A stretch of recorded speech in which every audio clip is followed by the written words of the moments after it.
We are now officially 29 days out from the start of training camp for the Philadelphia Eagles. And get this, we are now 17 days out from the start of the Carolina Panthers and the Arizona Cardinals showing up to training camp and getting ready for the Hall of Fame game.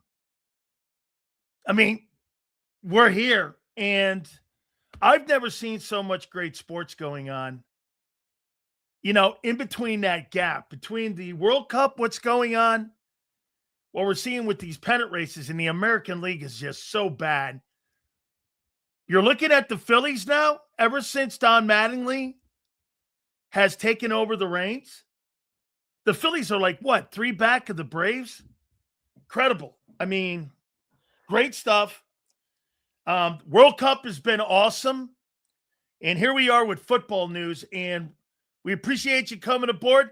Hit that like button. Thank you so much. Also, super chats go to the top. I can't believe we're right here around the corner here. I just can't believe it, man. We are right here. All right. So look at how many topics we have today. Look at this here. We have just got, without a doubt, we are just packed because there are a lot of issues and storylines surrounding, most notably, your Philadelphia Eagles. By the way, other storylines going around the NFL, we'll hit on some of those as well as we get ready for camps to open up. And we're going to go down the line of some of the teams and talk about some of the teams when they start reporting the training camp. Arizona, Carolina, we'll start doing that. I believe, if I'm not mistaken, Carolina's on your schedule. So we'll look at some of the teams that are going to be on those Eagles schedules, and we'll get some ideas on where they're going to go in the 2026 season. But now listen, I've made it very clear to you guys that I believe you're an 8-win team. And it's not so much because of what Howie has done or not done. When it comes to the roster, there's a couple things that, for me, have not been answered yet. And we really won't know until we get to the 2026 start of the season. And really, probably into the second month of the season, we really won't know. So again, okay, I said 8 wins. Most of you probably have the team within what? Between 10 to 12 wins? Is that what you would put the Eagles at? You would put, look at here we go. 15-2. 15-2. Believe me, we got receipts for all this. The same shit happened last year. 7-8. Or 7-10. There you go. 9. Wow, Joe, really? 9 wins. Well, you and me aren't that far off. 8 team seems fair. Look at the realist. Nice. Okay. 14 wins. Again, that's not really being objective. That's fanboy shit. He did the same shit last year. So it's not really objective, but that's okay. Because M. Reyes is not really objective when it comes to covering his team. He's got no objectivity whatsoever. 0. 12 wins. 10 wins. If you predict less than 10 wins, you need to wash your bed sheet. It's been 3 months. Okay. Like I said, folks, you weren't a very good football team last year after Liars Month. You were a 500 football team. And you got rolled over by everybody that had a running game. So let's not be let's not be fanboyish here. You got 12 wins. All right. So I wrote down a bunch of things here. And once again, I loved what we did last week because every time we asked simple questions, okay, it upset everybody. The good news is the Eagles have a chance at the championship as the Flyers do. Let's see here. Let the rebuild begin. All right. So, here's my first topic.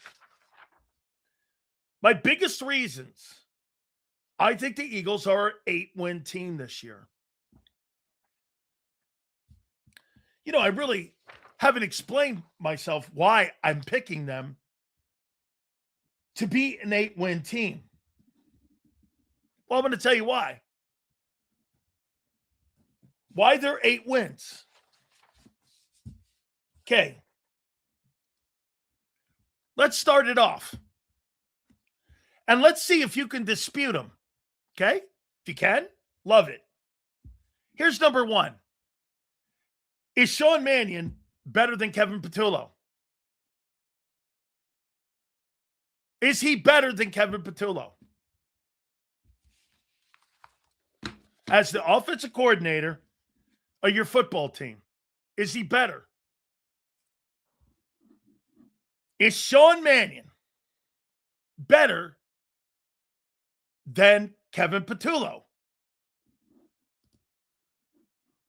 They're the same to me. Perfect answer. Don't know yet. Get this. Yes, especially in situational calls because he's been in them. He's never been in them before in his entire life as a play caller, ever. That's an absolute lie. That's made up. He has never been. And because you played the position, people were calling plays for him. And he barely played. How can that guy have been in situations before? He's never been.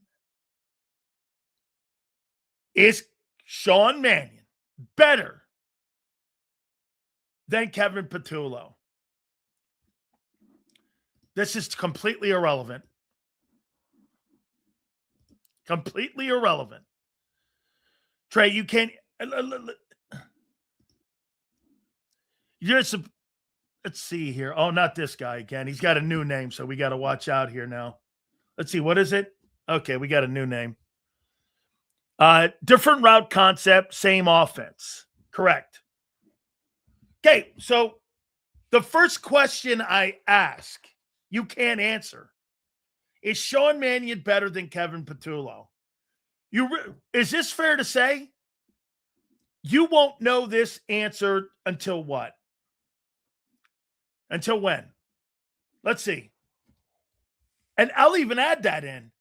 When will you know that Sean Mannion is better or worse than Kevin Patullo?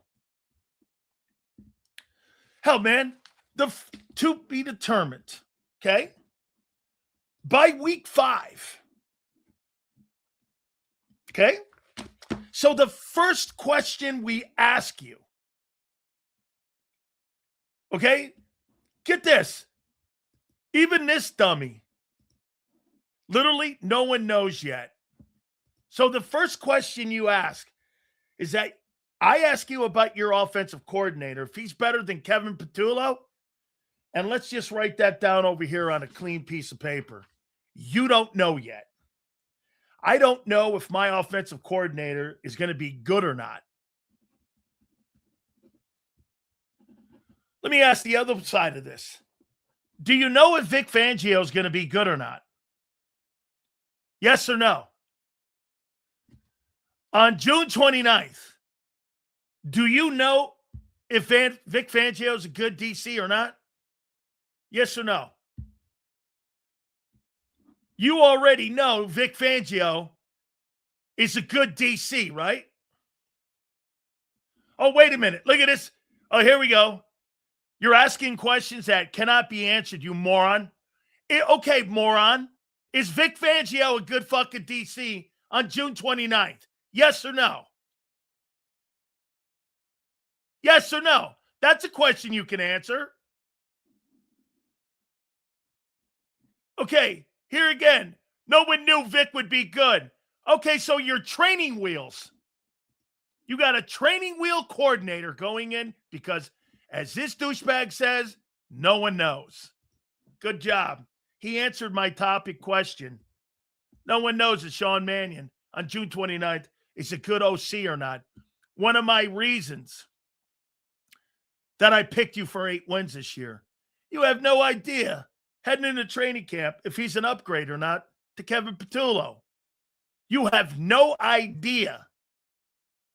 You can't even answer the fact if he's a decent guy yet.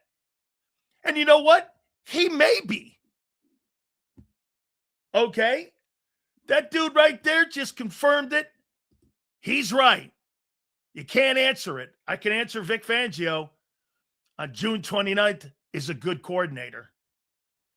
So the first one, we'll circle. You couldn't answer it. Here's the second one.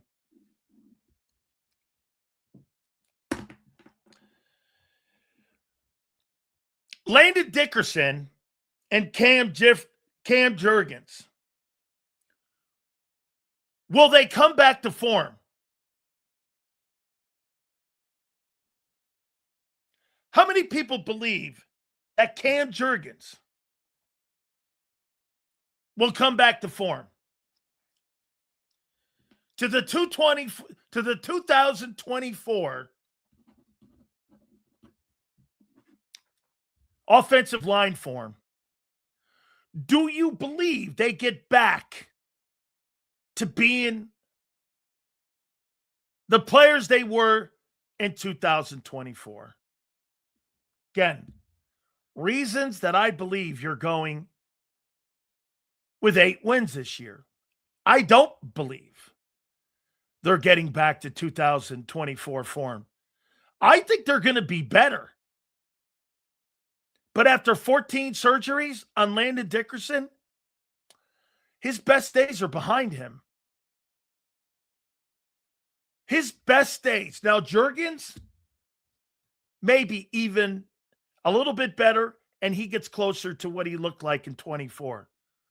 Landon Dickerson, I think Landon Dickerson's best years are behind him. This is another reason why I have you for 8 wins. You can't answer the first freaking question about Sean Mannion being better than Kevin Patullo. You have no idea that's the answer. I know Sean McVay can call plays. I know Andy Reid can call plays. I think Cam Jurgens is going to come back to form. I don't know 24 form, but I do believe that Landon Dickerson's finished.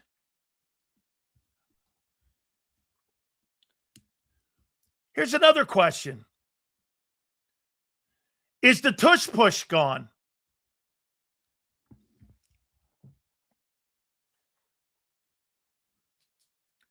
Is the tush push gone? Yes or no?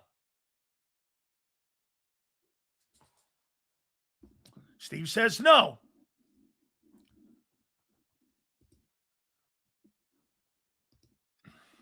Yes, gone. Jimbo, yes. Okay. I believe the tush push is gone too.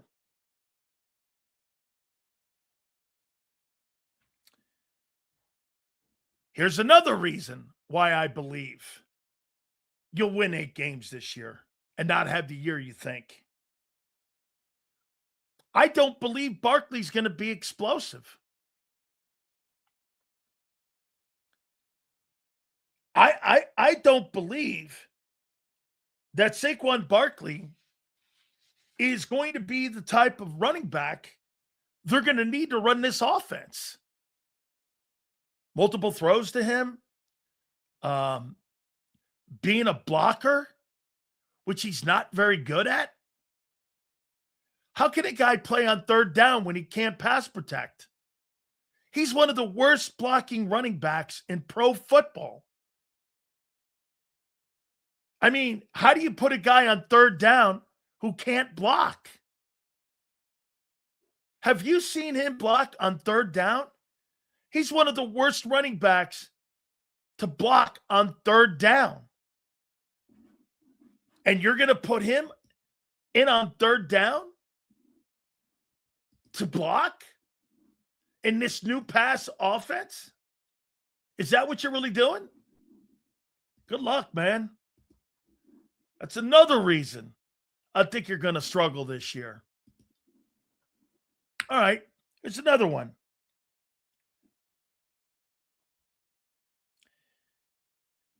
Jalen Carter. Actually, here, let me go here.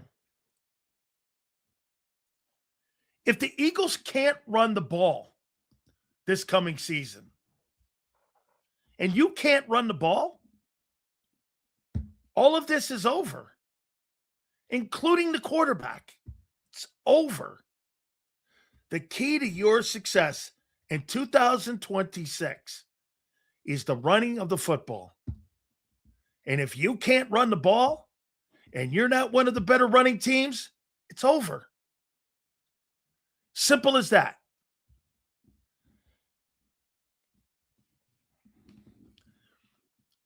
Your field goal kicker. How do you think Elliott has been the last 2 years? How has Elliott been the last 2 years? How do you think he's been? If the point differential in a National Football League game is 3 points, how many times are they going to go back in? And by the way, no competition at all. Okay?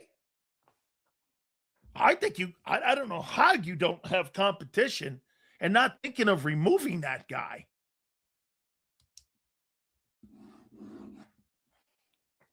Also, the loss of Brown, obviously, in my opinion, I think it's going to be felt and it's going to be enormous. The loss of A.J. Brown. And I do believe that. Now, this next one, and by the way, these I wanted to explain to you why, because somebody said to me, Sills, why do you think it's an 8-win season? And I really haven't laid it out. My talking points. I mean, I haven't really told you why. And so I'm laying it out why. Personally, Jalen Carter, I don't think he's going to have a good year. You know why? Because money's going to get in the way. Not the player. Money. Negotiating. It's going to get in the way. And it's going to be in a situation where it's going to affect them in training camp. And if they don't sign a contract extension, it'll affect him the same way it affected A.J. Brown's play when they were worrying about trying to get rid of him and trading him. Carter already is being pumped by Drew Rosenhaus. If you're not going to get the money here, you're going to get the money somewhere else, kid. So I think Carter is going to be affected by these contract talks. By the way, where is it? Oh, I know. The first week of training camp. For whatever reason, you're going to do it July 28th. On a guy who had an up and down year last year, you're going to give a guy $35 million. Never happened. And they're not accepting some hometown discount. They're far apart, dude. They're not close. So that contract is going to be an issue. Okay? I do believe the Cowboys have gotten better. Now, the Cowboys have to go out and prove this. And they have to go out and prove it.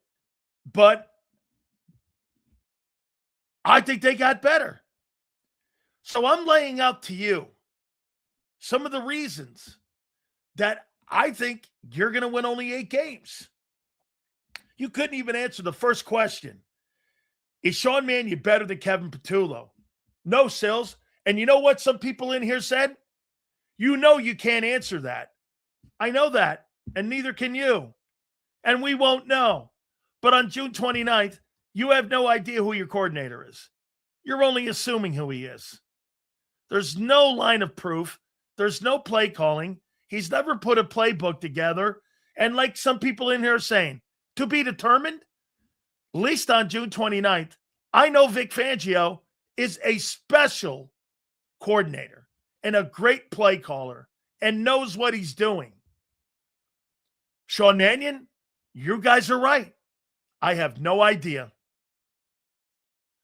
So you go into another season, 2 years in a row, with the element of not knowing who your coordinator is.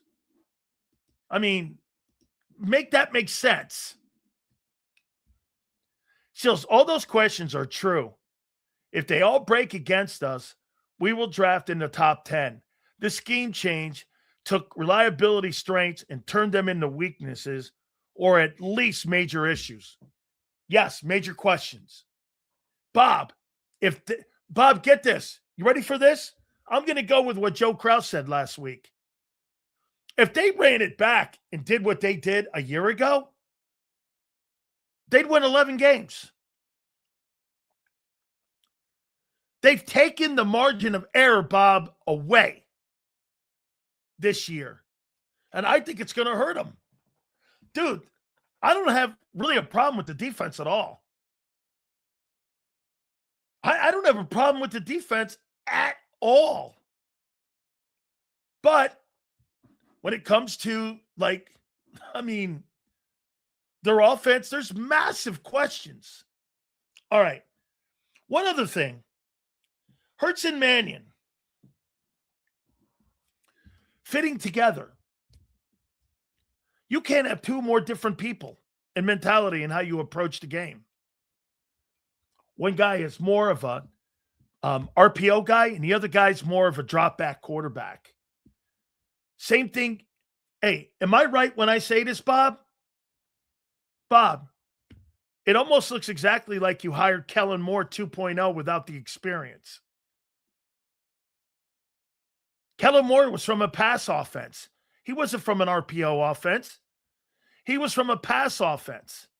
All he's ever been in, even as a player, is a pass offense. He's never been in an RPO offense. They don't run RPO in Green Bay. They spread the ball around. Okay? They spread the ball around. And remember, Kellen Moore had been a coordinator for 5 years in Dallas.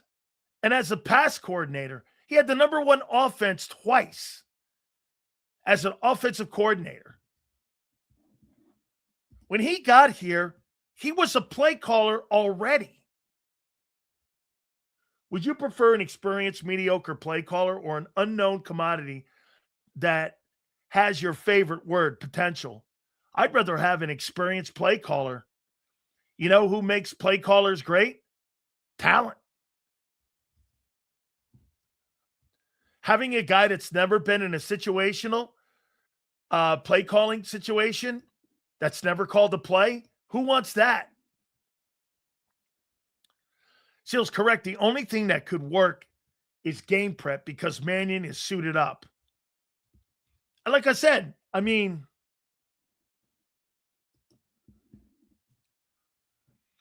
Kellen Moore's greatest asset was being able to pivot. Will Mannion be able to do that? Yeah, but get this though, Rasputin. You're hoping for an iconic running game, a historic running game to take you far. If you didn't have a historic run game that year, you're not winning a Super Bowl. And defense. So just tuned in. Prayers for CJ2K. What a terrible thing to hear. I hadn't heard it yet.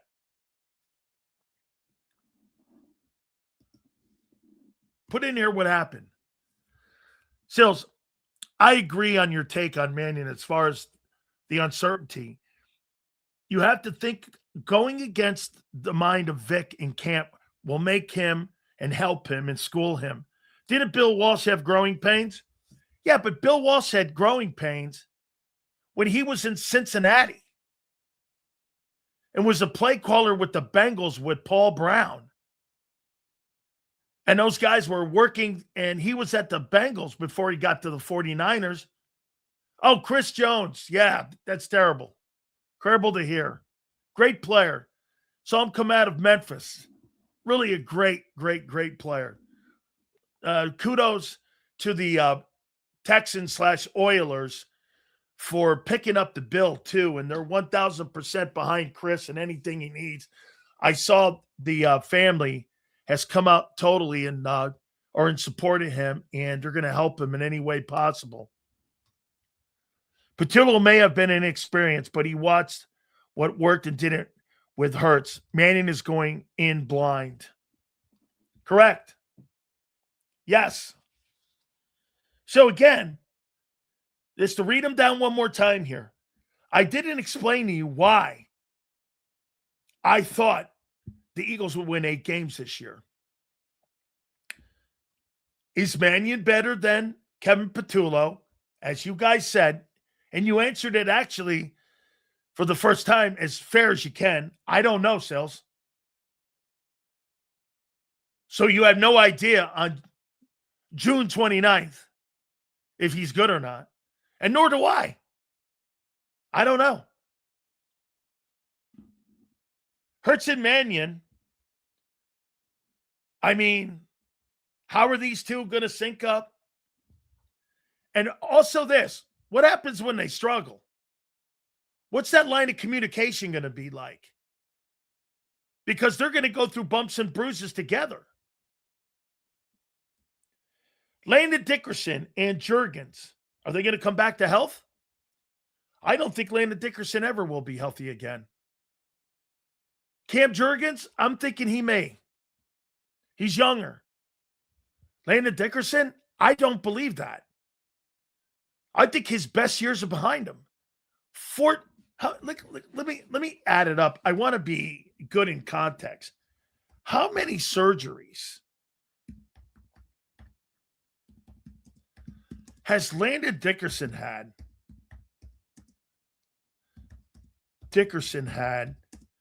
Since college.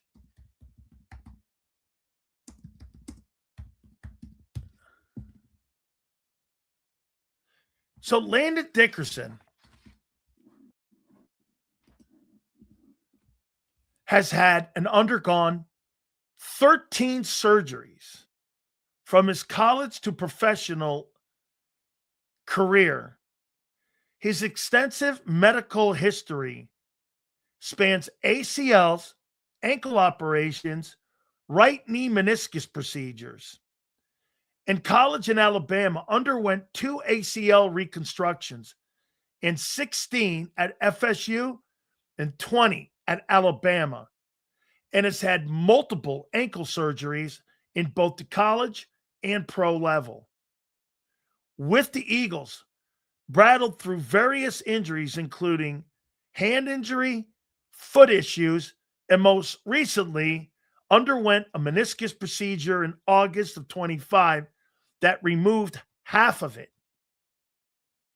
Current status, Dickerson considered early retirement due to the physical toll that it put on his body and traveled for stem cell therapy to aid some of his recovery and definitely on his meniscus. So again, what makes you think after 13 surgeries, he's coming back? I think this affects the tush push. That thing's out.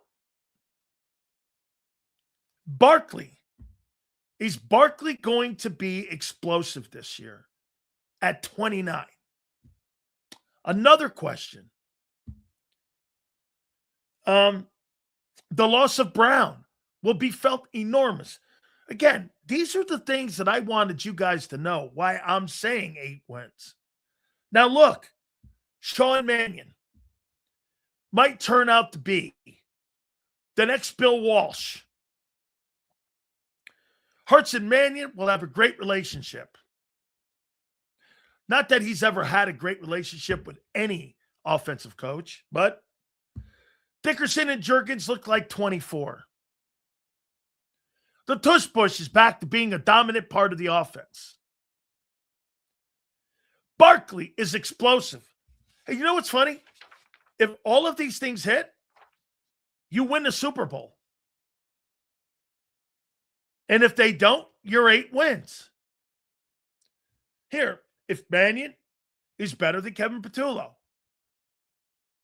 if he is, you win a lot.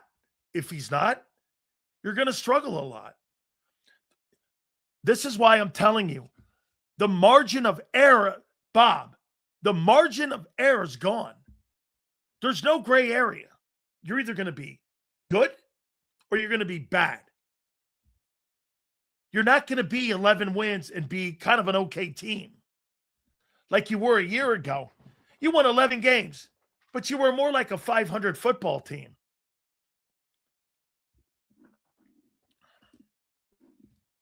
Experienced play callers like McDaniel and Dable probably didn't want to come here with the restrictions as to what they could do with the scheme and the quarterback.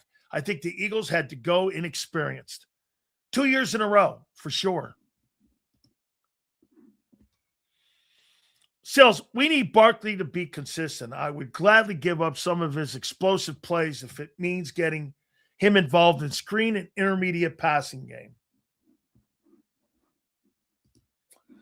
The margin of error for this offense is way bigger than you think. Okay. Was your margin of error in 2025 big or small with A.J. Brown? Okay, I'll make sense. Still's flooding doomer logic, and it makes no sense. Where do you come up with your margin of error when you can't even tell me if your play caller is going to be decent? You don't even know if your play caller is good yet on June 29th. You have no idea. The first question on the sheet here you can't answer. What are you talking about? Your margin of error. Folks, he thinks they're going to be hitting on the same cylinders when they've struggled in training camp and OTAs and minicamp. When they get into their first week where they don't do any exhibition football, and the first time they get on the field, he thinks they're going to be hitting on all cylinders. He thought the same shit last year, too, about Kevin Patullo. How funny, dude. Margin of error is wider? How? How is the margin of error wider? Enough talent and culture with experience to at least own up to the challenge. The biggest hurdle is communicating. You shit all over the passing, okay? It's horrible. The rushing offense still hit over 1K. Dude, he was 43rd in yards per carry. You were 43rd in yards per carry, and you were number 1 in 3 and outs with A.J. Brown. Where are you better this year? Here's another comment. I mean, bro, M. Reyes doesn't know shit about football, Sills. He's just a casual fan watching the sport. You know what? I believe you're right. And yeah, you're right. You don't know about the rest of the division. Oh, they have new coaches, but you're giving them I'm not giving them the benefit of the doubt. Who said that? I said the Cowboys, I think, will be better. They look better on a roster. I don't know what Christian Parker's going to do. I have no idea yet. I have no idea how Dak's going to play in big games. I kind of have a sense of how he's going to play. And I don't know how Brian Schottenheimer's going to keep that offense going. I don't know what the new offensive coordinator is going to do in Washington. I'm not giving anybody any benefit.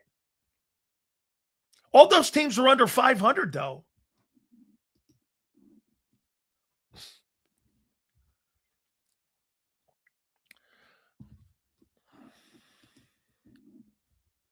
Still, having lesser skilled players makes the margin of error smaller. How about that? A guy like Reyes thinks that because you lost AJ, their margin of error, Bob, is wider. You talk about make no sense. How is your margin of error wider when you've lost your second best offensive football player and to some aspect, your number one offensive player?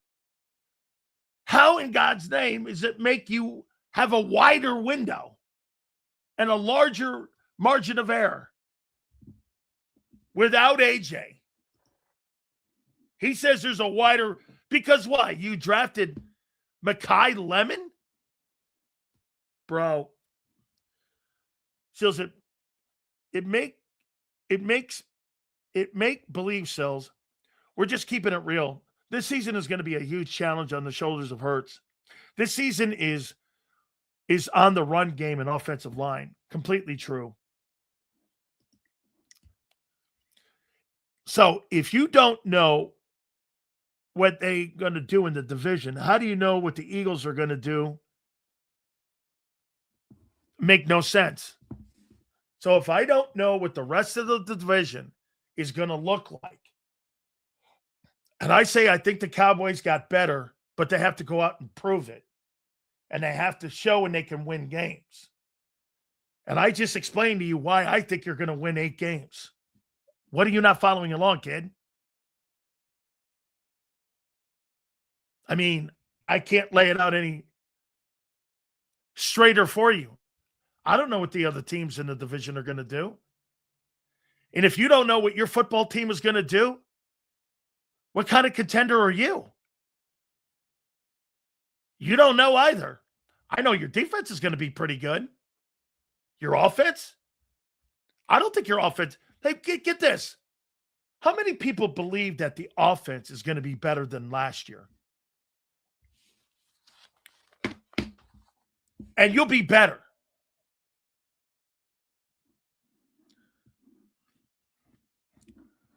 Get this. Pass game did not go through Smitty last year. Seals, what would you say is the biggest story going into the 26th season? Is it Hurts adjusting to the new offense, or is it the O-line return to form?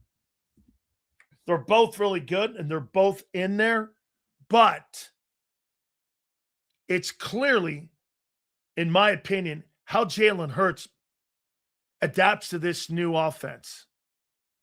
And if he's anything, he'll cover for some of the deficiencies in the O-line. Here's one thing, JD, that Hurts couldn't do.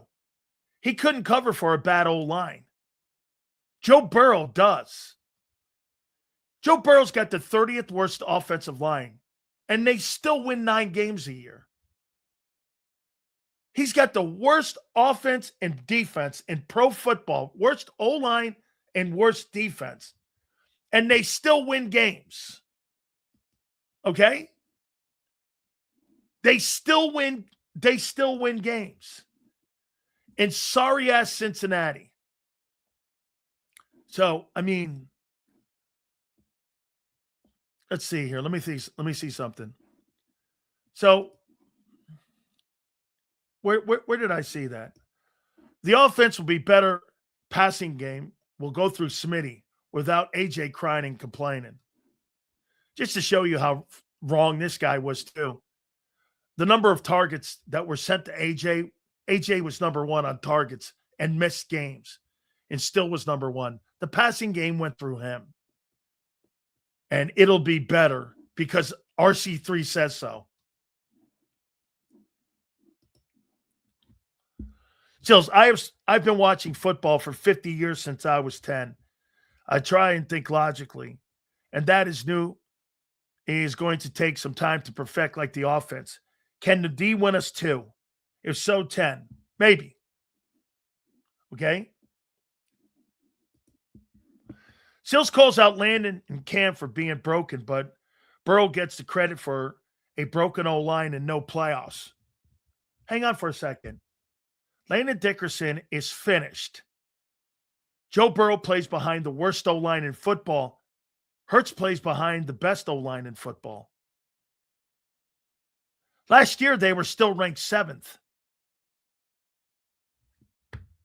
Every year Hurts has played in, get this, every year Hurts has played in the starting lineup with the Eagles. He's had the top offensive line in pro football. I mean, dude, whatever, guy. Bro, you're not very smart. Ray, seriously, man, you might want to sit a few plays out. People act like the passing game holds water on us, never missing the playoffs and been to 2 Super Bowls in 4 years. Philadelphia just doesn't get it still. Meanwhile, the Cowboys and Dak Prescott, number 2 passing, and missed the playoffs. Philadelphia, you should send this message to your coaching staff. AJ was crying for targets while simultaneously drawing the best coverage, making it easier for Smitty. Oh, yeah, we'll see what Smitty looks like. We'll see what he looks like without AJ on the other side. That's going to be an interesting one. I'll bet you this. I'll bet you this year will be the most physical year Devontae Smith has ever had in pro football. You want to bet? Let's see this. How many times was Devontae Smith double teamed last year? How many times in 2025? How many times was Devontae Smith double teamed?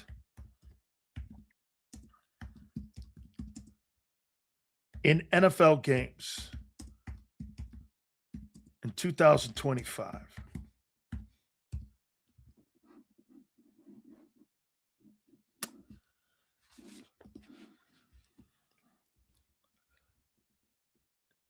Officially precise play-by-play counts, double teams.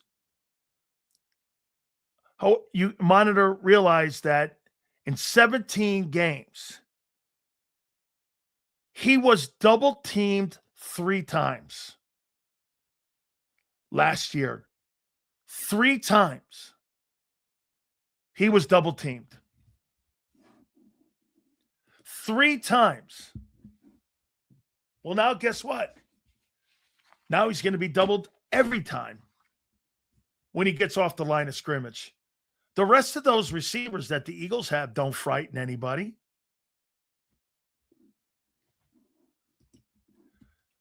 Smitty was number 1 as a rookie. He looked pretty good. Yeah, he had about 900 yards. Wasn't terrible. Passing game was still 29th. Let me double check that.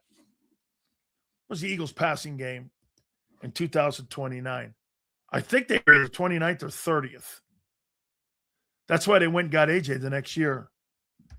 What was the Eagles' passing game ranked at 21? Eagles passing game ranked in 2021. Passing game was ranked 25th in 2021. So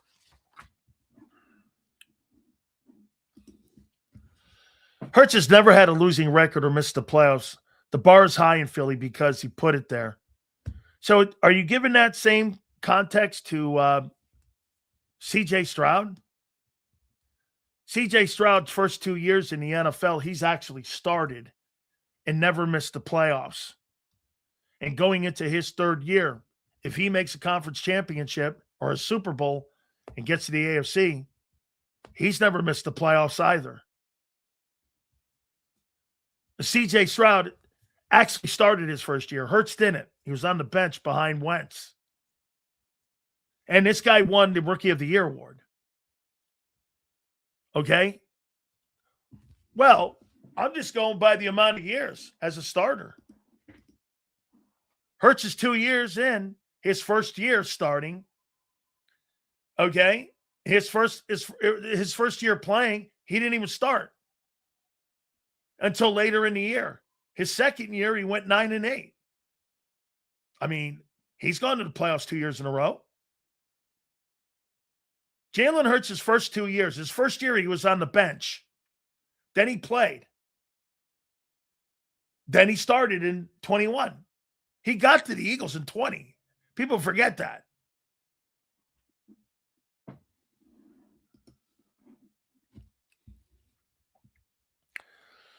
So I don't know, people complain that you don't give other teams the same energy, but they don't realize we've had a higher standard because we've won the last couple years.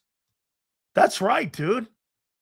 Bro, when you're talking about a team like the Eagles compared to a team like the say the Jets, it's a different conversation. The Jets they're decades away from winning. The Browns are decades away from winning. And they might be even ownership away from winning. Some of these organizations, like the Bidwells and Woody Johnson and Jimmy Haslam and these guys, maybe even David Tepper to a point down in Carolina, and Stephen Ross in Miami, that's generational. You're not gonna change your fortunes with a hiring of a coach because the owners are terrible. Those owners are going nowhere.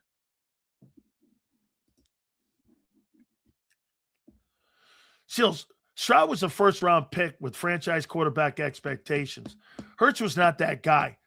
Hey, Bob, that all goes away when you give a guy $50 million. Hurts has outperformed his expectations while Stroud is not. I don't know what you're talking about there, Bob. You drafted a first-round guy. He won the Rookie of the Year. He's got his team in the playoffs 2 years in a row. And, I mean, some of it may not look great, but none of it looks great with Hurts either. He's not a perfect quarterback. The guy in Philly's far from it. Smitty will be bracketed most of the game, and the defense will bet that Jalen can't get through his progressions before the pass rush gets there.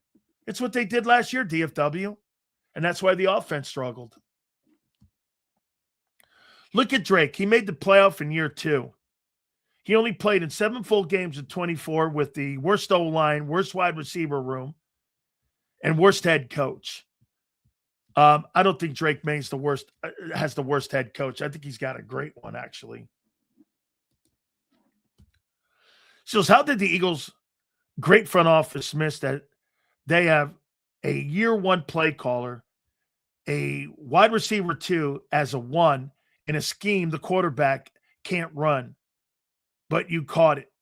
Dude, Brandon, how the front office allows that offense to have an inexperienced play caller is egregious. It's criminal. It's ego. Why wouldn't, hey, Brandon, if you were going to have somebody build you a house, wouldn't you hire a quality, competent architect and somebody that knows how to build a home versus somebody that's never built a home and reading it out of a book or having been around as an apprentice to a guy? Would you trust that guy to build you a home? Would you? Or like I said before, if I had to have open heart surgery, am I going to sit there and have a guy who just came out of Johns Hopkins give me heart surgery? Or am I going to have a guy who's done it numerous times with experience? Okay? I mean, the front office knows what is about to happen this year, and they're preparing for the future. Jalen hasn't lost games like Allen, Jackson, Prescott, and Stroud have. Hurts has never won a playoff game on the road in the NFC playoffs yet.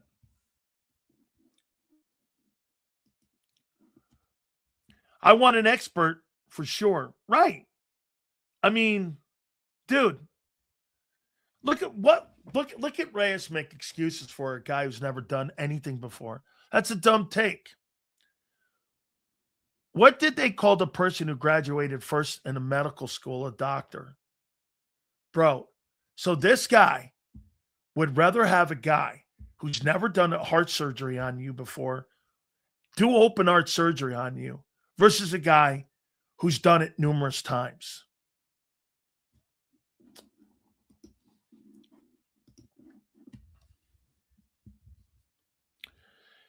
You can't fucking be that dumb. It's true for every few quarterbacks, Philadelphia, most four of the top 5 passing teams were in the playoffs last year. I would think they would go with the veteran that's called plays before, and maybe they'd have some consistency because the guy's done it for a while and he won't take off for a head coaching job. Sasha, here's something else to think about. Look how long it took Vic Fangio to win a Super Bowl. Look how long it took him to be the play caller he is today. Right? Look how long it's taken him. Here, who are the best offensive play callers? Let's see if there's a list for this. Let's see how much experience they have. Who are considered the best play callers,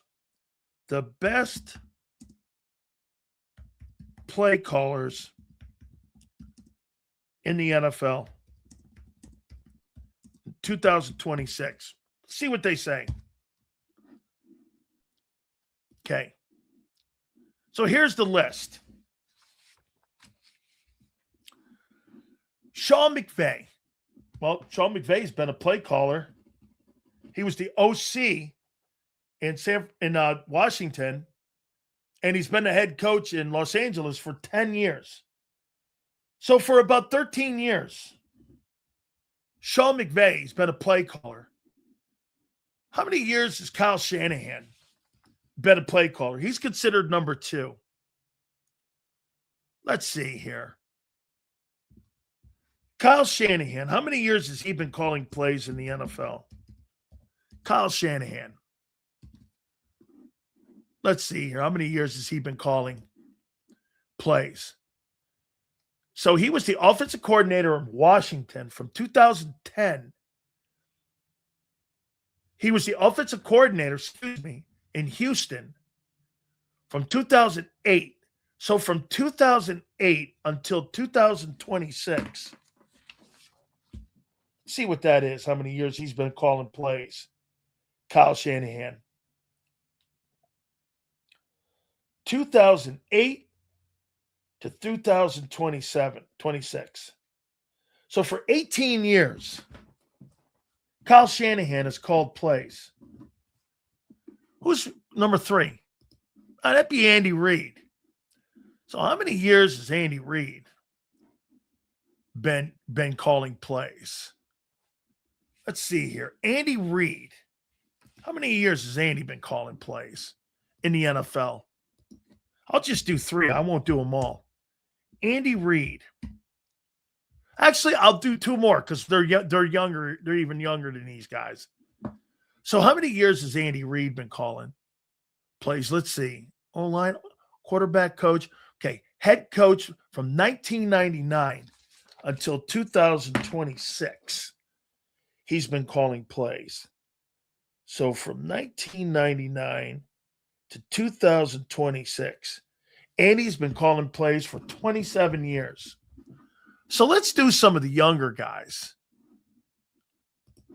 and go to Josh McDaniels. How many years has Josh McDaniels been calling plays? Won the Assistant Coach of the Year award last year. Josh McDaniels. How many years has he been calling plays? Josh McDaniels. Offensive coordinator with the Rams in 2011. Offensive coordinator for the Patriots from 2012 to 2021. Now he's back to being the OC with the Patriots. Head coach. Oh, look at this. OC since 2004. This guy's been basically an offensive coordinator for 22 years. Okay? So that's 22 years. Let's do one more. How about Ben Johnson in Chicago? Ben Johnson. How many years has he been calling plays? Ben Johnson. Let's see. How many years? Ben Johnson became the offensive coordinator for Detroit 2021. And he's the head coach. So 2026, he's been roughly a play caller for 5 years. 5 years. Those are your top 5 offensive coordinators. Why in God's name would you hire somebody that has no experience? Okay? Ever.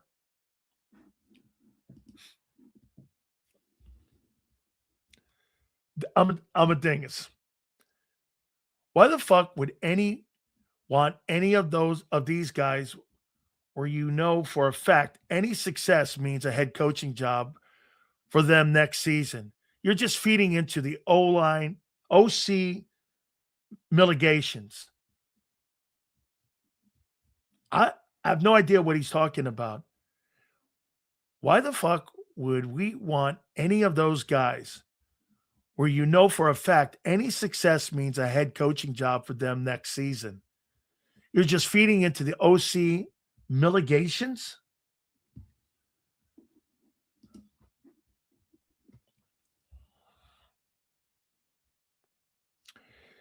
Sills, don't not forget that Howie backstopped the Mannion hire with Josh Grizzard as the passing game coordinator.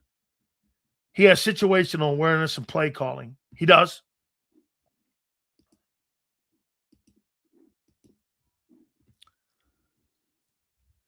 Give me a head coach that calls plays so there's consistency rather than a cycle of OC coaches.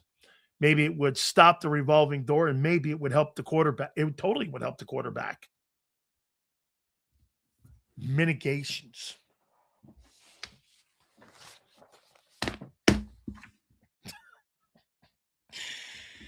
Oh, boy. Yeah, maybe it will stop the mitigations. You mean the ministrations, don't you?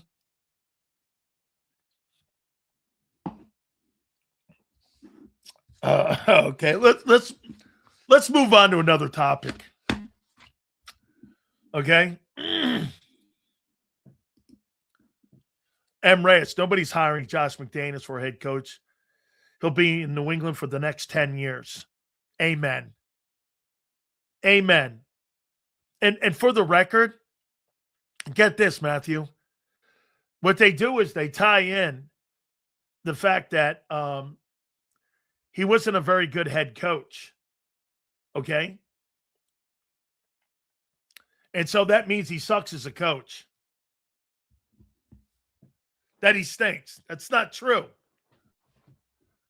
Okay? Get this. Josh McDaniels have a track record of being a shitty head coach. That's not the same at all. Bro, nobody's talking about Josh McDaniels being a head coach. We're talking about him being a great play caller. What are you talking about? Something Fantasy Island down the road, if the guy's good or not? Please. More intelligent conversation than that guy. I mean, my brain cells are slowly fading into the abyss because of that idiot. My God, dude. No experienced OC will come to Philadelphia because Sirianni puts too many parameters around the play calling and neuters the OC. I can't even look at that dude anymore. It's so embarrassing. So if Mannion has success this year, he might very well be hired as the head coach next season. Back on the merry-go. I'll say it one more time to you, dude. The Eagles will have another OC next year, no matter what. It's almost for sure that you're going to have a head coach or a new OC. All right. So let's go to the second topic.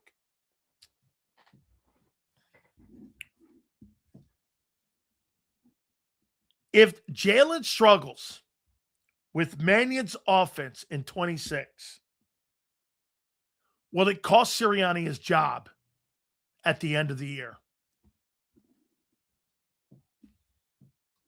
No one else to blame. If John McMullen's right and Nick makes all the hires, Sirianni's fired. Right? You can't have 2 years in a row of the bullshit. Right? I mean, it can't even look a little better. It's got to be massive better. Is that right?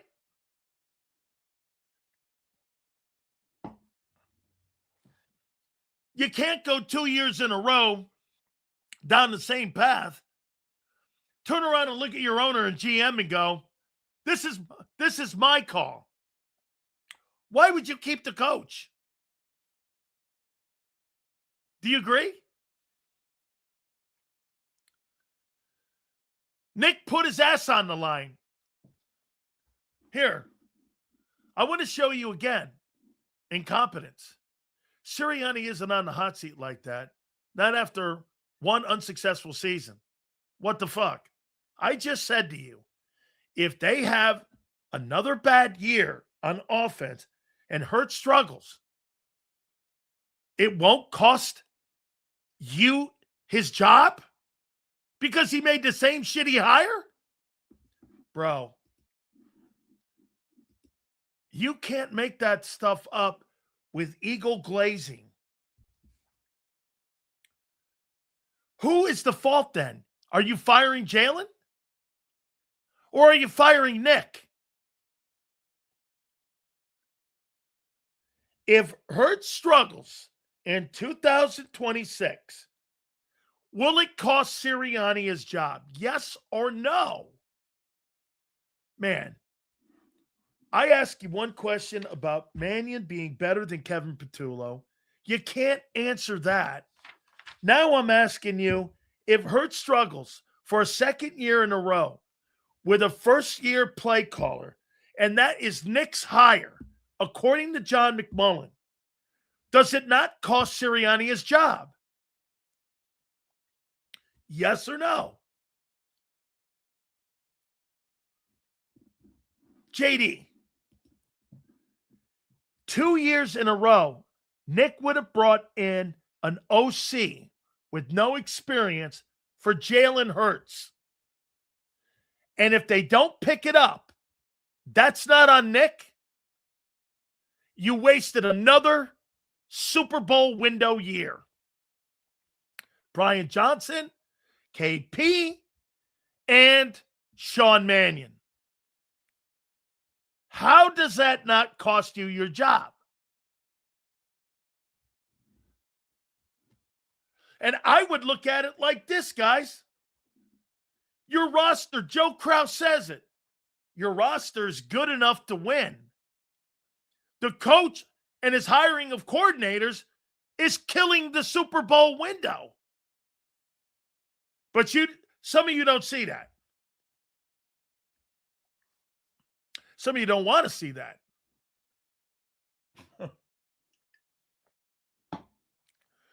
If I hired the same shitty guy 2 years in a row, and the offense is fucking worse than it was a year ago, and you've got 23, the iconic run game at 24, 25 and 26, 3 of the 4 years, the offense went to shit because of Sirianni's hires. You're telling me that doesn't cost Sirianni his job? Well, then it's Hurts' job, right?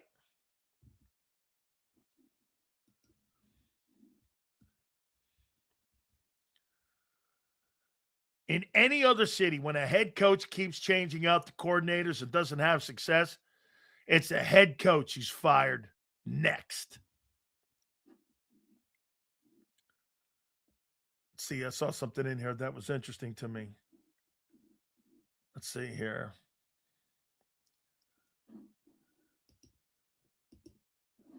If NBC Sports Philadelphia shuts down, the Sixers and Flyers games might go back to being on over-air TV for all games. Oh, that thing will get shut down soon. Seals, if they're talking O.J. Simpson off the Bills Hall of Fame, shouldn't the same be done with the Ravens with Ray Lewis? I believe that the Bills are making a gigantic mistake by not putting OJ's name on the Wall of Fame. I do. Are you going to take him out of the Pro Football Hall of Fame too? Because of what? They move him over to a new room? So just to be clear, murder's off limits, but being involved in a murder like Ray Lewis, beating women, and being a drug addict, that's the bottom line. We'll tolerate that. But murder, that's kind of where it ends, Sills. Is that right? All right. What's that, Kim? Okay. Okay. All comes down to who Lori thinks is the issue. I think it's more Jalen than the coach, but I'm in the minority. Hey, here's, and like I said, too, the thing with OJ, you can't tell the story of the National Football League without OJ. You can't tell the story of the Buffalo Bills without OJ. No doubt, you can't tell the American story without the slaughtering of the Indians. See, what you like to do, not you, Kim, what you guys like to do is run from your history. You don't want to tell it. I'm not talking about having a parade for OJ. But Jesus criminy, man. I mean, there's good people in the Hall of Fame and there's shitty people. This is not the Hall of Good Dude or Father of the Year. You're making the NFL sound like there's character in it. Again, I don't care, but to ignore it is stupid. So, Ray, I disagree. I disagree with that because guess what? The Hall of Fame is the history of the sport and history of the team. Not talking about his character. And by the way, OJ did all that shit after football. So the Pro Football Hall of Fame should take his bust out of Canton right now, right? I don't know. Because Jalen Carter's not a Hall of Fame player.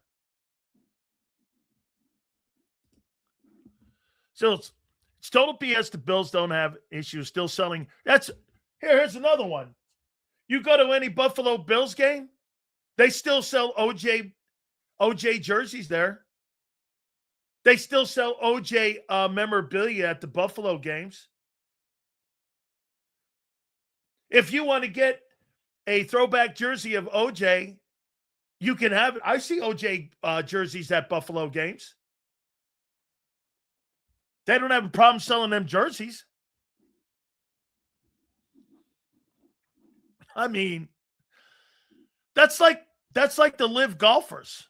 Hey, don't let two buildings falling or the chopping off of a head of a New York Times reporter stop you from making money with the live guys or Ronaldo making money with the Saudis.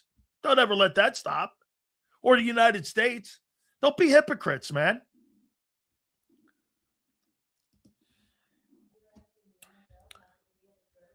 No, I know they are. The Buffalo Bills do not sell OJ jerseys at their official team store. I said that, okay, at their team store. I see them in the stands. Jalen will win if he goes elsewhere, but put him on the Texans and he'll beat out Stroud. They wouldn't want Jalen down there because of the passing issues. So again, you guys are here, and get this. If the Bills were going to take down OJ's name, it should have been done a long time ago. Bad timing, just because you're switching stadiums. Yeah. You're switching stadiums. You're not bringing OJ. So wait, OJ was good in Ralph Wilson Stadium, where they played for 60-plus years. But the new place, he's not. Is that right? Okay. They never took down his name in the old place, but now they are. Or now it's the opening for them to take it down. All right.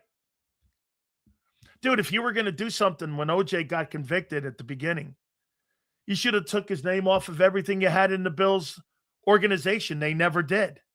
Now they're going to. I see both sides.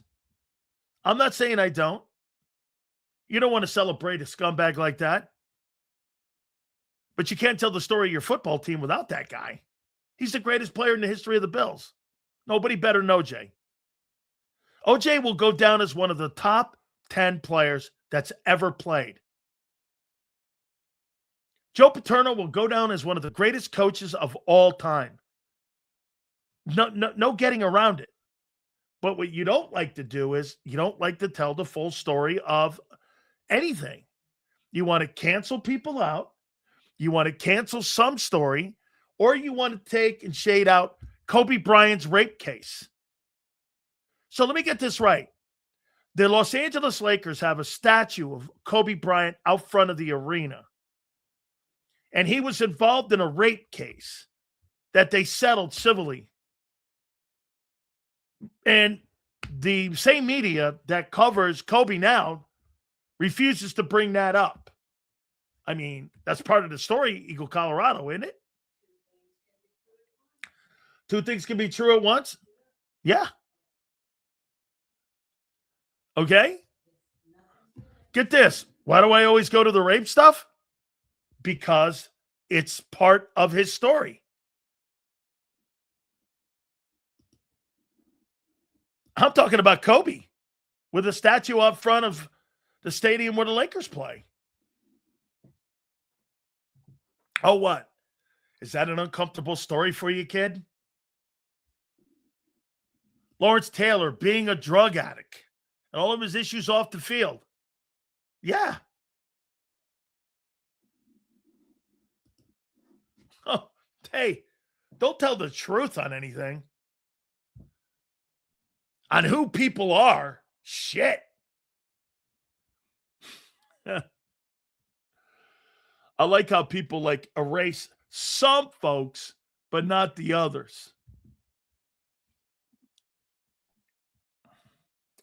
So the Bills don't care about the OJ situation. They only care so that the non-football snowflake masses won't complain, just like they removed Kate Smith's statue from the Flyers. Dude, Kate Smith singing that song is iconic, dude. Hey, just because some of the shit that's in her past and some of the things that was said about her back in the day, you're not going to have Kate Smith out there. That's symbolic with those dynasty teams. And quite frankly, that's the only dynasty that Philadelphia has ever had, was the Flyer dynasty. You've never had a dynasty other than that. But those back-to-back wins in the Stanley Cup. Other than that, they've been spot championships. 83, you won with the Sixers. 80, you won with the Phillies. What else? 60, you won with the Eagles. Give me another one. The Phillies in 2000, in the 2000s. What else? The Eagles. The first one, the second one. They are 10 years apart. That Flyer dynasty, dude, that's the only dynasty you really ever had. Let's see. Go here. Let's see here.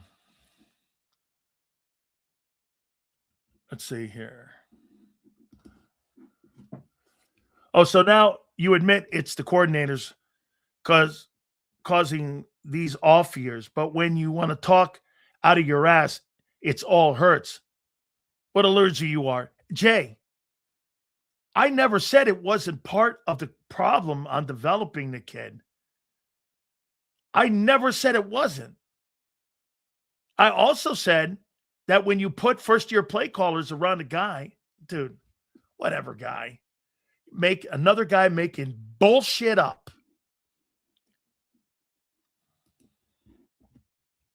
stupidity at its dumbest.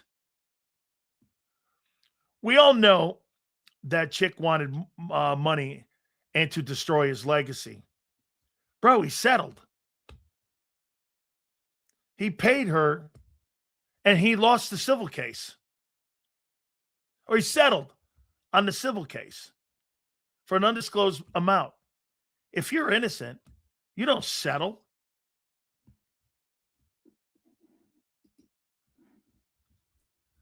Nick Sirianni clearly shows that he can't develop one single player on the team, at least offensively. Okay? At least offensively. Look at the last 3 years. Look at the last 2 years. Last 3 years with the passing game.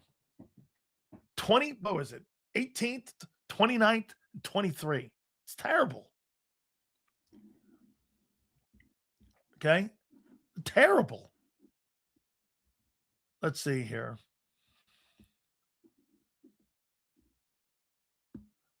Let's see. Let's see here. Peyton Manning ruined that trainer's life, and he's still all over TV. Let's see here. Get this. Got caught and wants to ignore my... Hey, fuck that guy. Your message is dumb. It's stupid. Nobody said the stupid coordinators and decisions that weren't made. Ignore it. It's not worth mentioning. That's why it's stupid. Because it's ignorant and dumb and excuse-filled, and you're a glazed donut. You're a Jalen Hurts glazed donut. Caught him. Yeah, caught him. How ignoramus, man. You must hang out at the same idiot place that Reyes hangs out at. It must be Canada, right, LJ? I can't believe those scumbags actually are moved on now.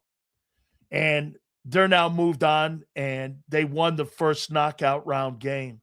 Can you believe it? Who roots for Canada? Nobody. This is going to be one interesting season. I can't wait. Either way, it's going to be entertaining. Absolutely. Sills looks like I'm getting a promotion at my job to the freezer.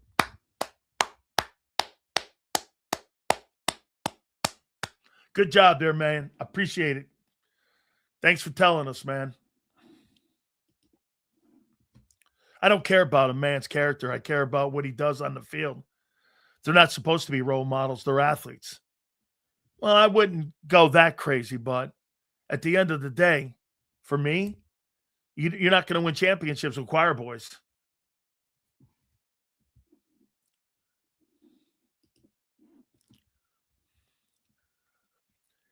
These streams somehow always gets to Hurts. Why can't we talk about the team like the additions of we are? I asked you a question. If Hurts struggles with Mannion, will it cost Sirianni his job? And Skeptic, I asked 2 questions about Hurts today. I asked if it would cost Sirianni his job, not Jalen his job. You know what folks in here said? No. So if Nick hires the third offensive coordinator, that's wrong for Jalen. Reyes says he should keep his job.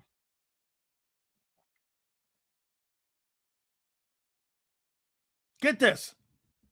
If Sirianni hires another OC that fails, it'll be the third one in 4 years that's not helped the quarterback or the offense. And some in here think Nick should keep his job. Do you? If they struggle, this will be the third time in 4 years that Nick hires, according to John McMullen, because he hires. Okay? You tell me.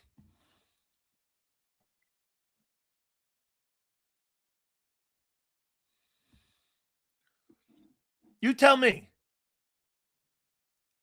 Fire his ass. Notice how Favre never comes up in conversation about Hurts, a possible Hall of Fame bound quarterback that didn't know how to read a defense. He had Mike Holmgren. And get this, Brett Favre.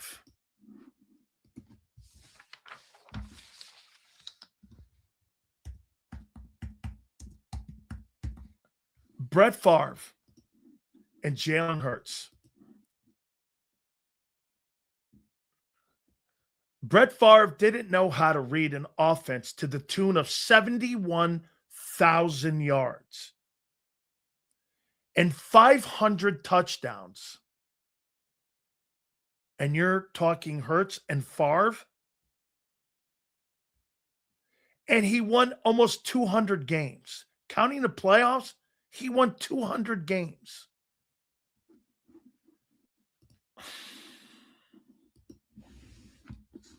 Not that guy, Jay. I can't take another blown brain cell. Wow. Brett Favre, Patrick Mahomes, and Jalen Hurts. Who's the ugly chick in that conversation? She says, let's bring some positive energy to the show. Can we talk about, yes, we're going to. That's the next topic. Okay. Rasputin. Totally true. Brett Favre can't read a defense to the tune of 72,000 passing yards and 500 touchdowns. It's insane. Insane. That Brett didn't know how to set protections. My God. My question is, the coaches that the Eagles got, they have enough talent to take the team to the Super Bowl. Correct. It's the coaches. I agree with you, Eric. I completely agree with you. Absolutely true, man. I hope JAKIB, because I haven't heard anything back yet from him. Hopefully we get a response. Let me send something here to JAKIB.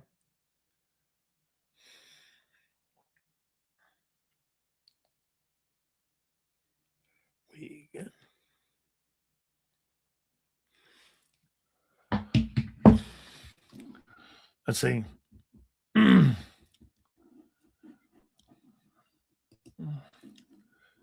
Okay, yeah.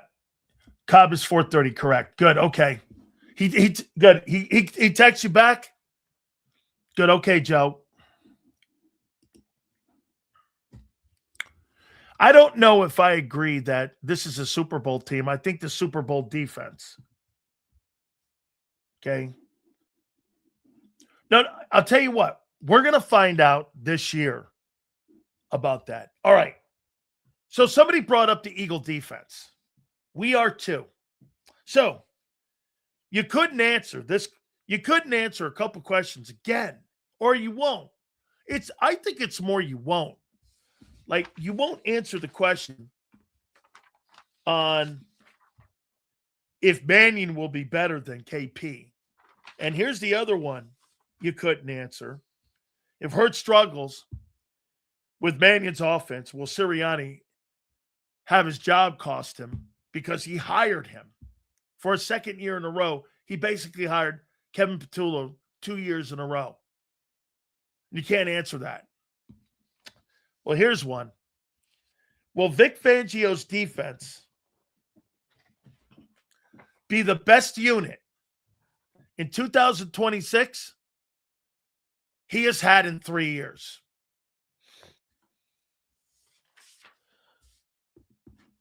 Will Vic Fangio's 2026 defensive team be the best football team he's had in 3 years?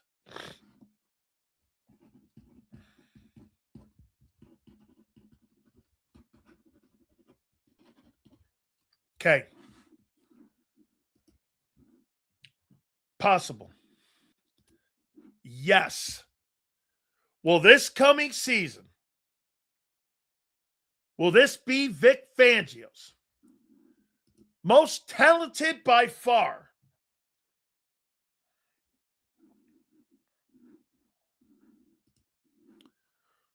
Will our depth be as competent as our starters? You see, it's a great take, Jeff. You don't have the same depth you had in 24. You don't. You don't have the same depth. I think it'll come down to how they stop the run. Seals, I think they're referring to how Favre had bad coaching when he was in Atlanta, where he was drafted. Yeah. Those guys didn't know what to do with him. That's why the Packers only had to give up a second rounder for him.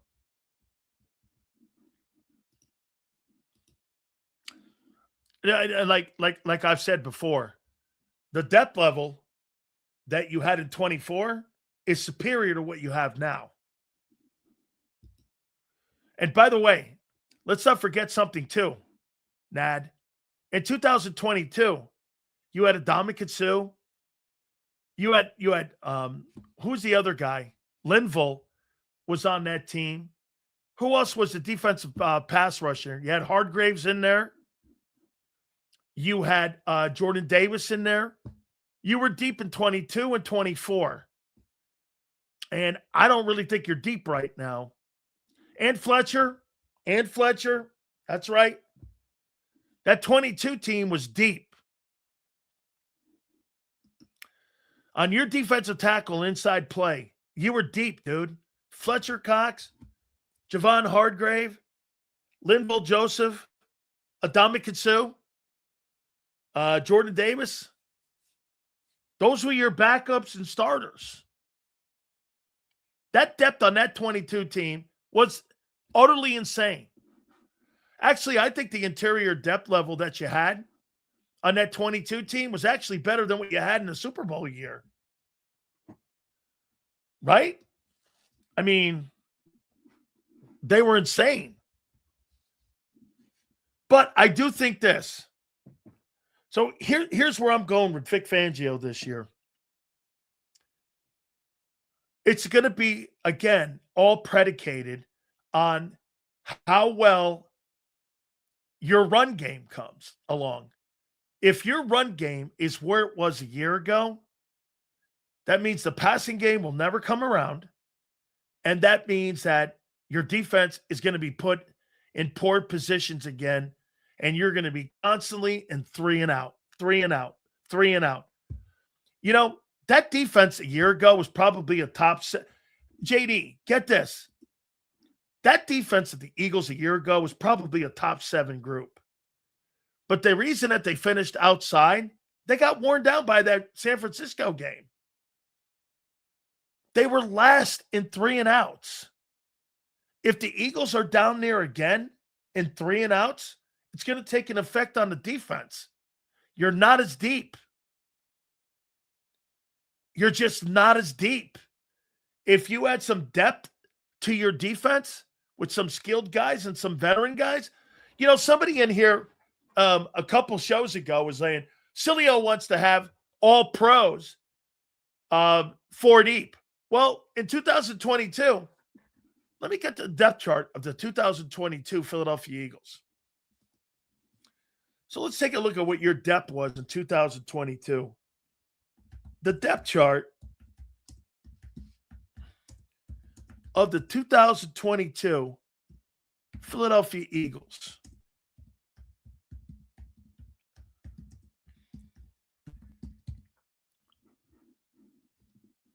Here's the Eagle depth chart. Look at this. Get this. And I'm going to ask you this here, okay? And here's the Eagles. Let me go up here with depth chart. So here's the Eagle depth chart as of right now. Okay. Here's your 2022 Philadelphia Eagles depth chart. And remember, some guy in here said Sileo wants to have all pros at every position. No, I don't. I'd like to see this.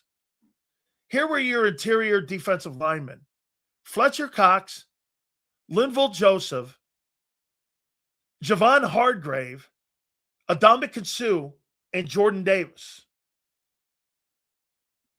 Here's who they are now: Jordan Davis, Maro Ajomo, Jalen Carter, Ty Robinson, Zion Wilson, and Brian Young.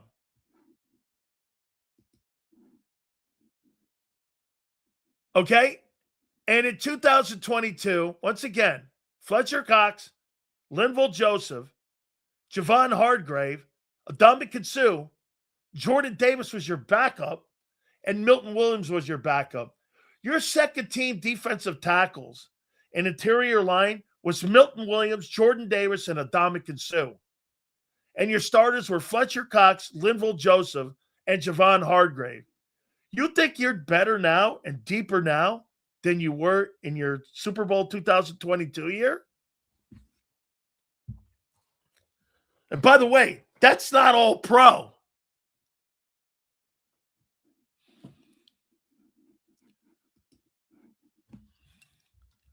So you think if the Eagles were 2-6 or 3-5 by week 8, Nick gets fired? No, I think they're going to run the thing through, dude.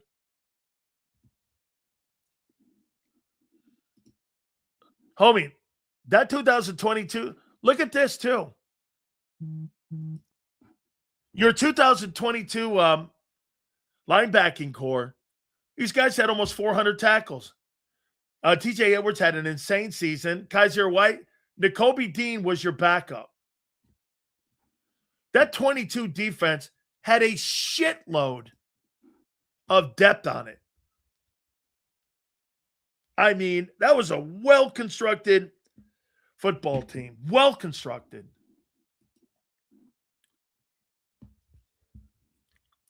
Sales, teams will need to run at us because the secondary is not one to test. That keeps the clock moving, which means the Eagle offense will have less attempts. Conversions rate will be key. Bob, I'm going to disagree a little bit. So, Bob, if you can't stop the run this year,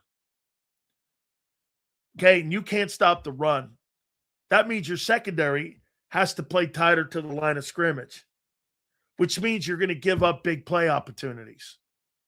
And last year, you were 22nd in run game, stopping the run. You weren't very good at stopping the run last year. You were 22nd in run defense. And all the teams that ran the ball ran you over. All of them, including the Cowboys. Man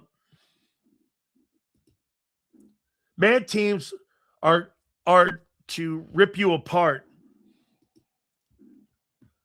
I feel good about Trotter being an Oren Burks.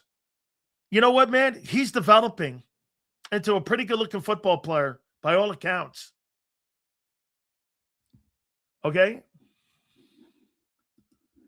Trippin', he made tackles 5 yards after they got through. He wasn't special.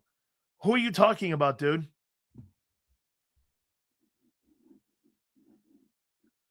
Bro, they had a better run defense in 22 than you did last year.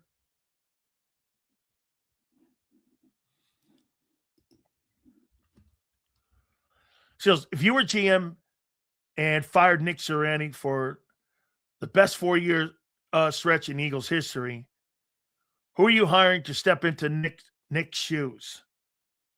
Edwards. You were talking about Edwards. Well, let's see. TJ Edwards. Let's see what he's done. I'll answer that question in a second here, my friend. TJ Edwards. How well has he done? I think he just got a contract extension a year ago in Chicago.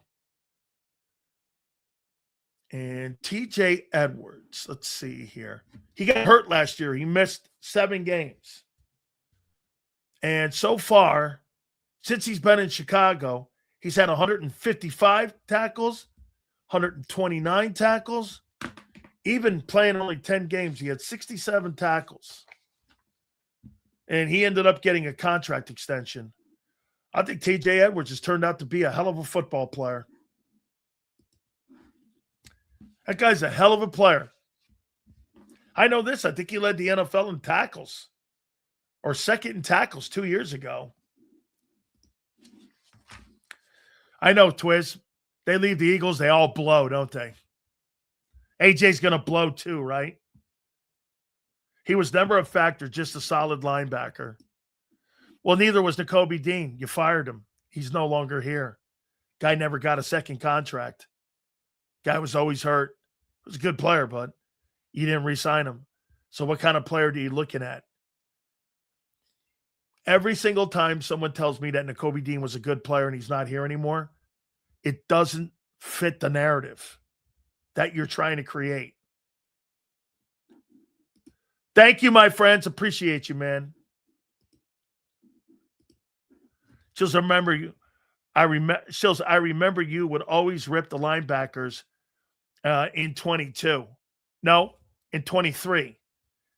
In 22, I thought that their pass defense wasn't very good. I thought they played the run well, but I thought their pass defense wasn't very good. I don't think Edwards is a very good pass defender. I think he's limited at that. And I will agree with Twiz on one thing. He's a good player. He's not exceptional. So I will go there with Twiz on that. He's a good player. He's not special. He's a solid guy to have on your team. Seals, I agree about stopping the run, but IMO, the strength of the secondary will allow the safeties to help on the run. Then LBs can play downhill. Now you're assuming Makuba's going to be a run stopper, right?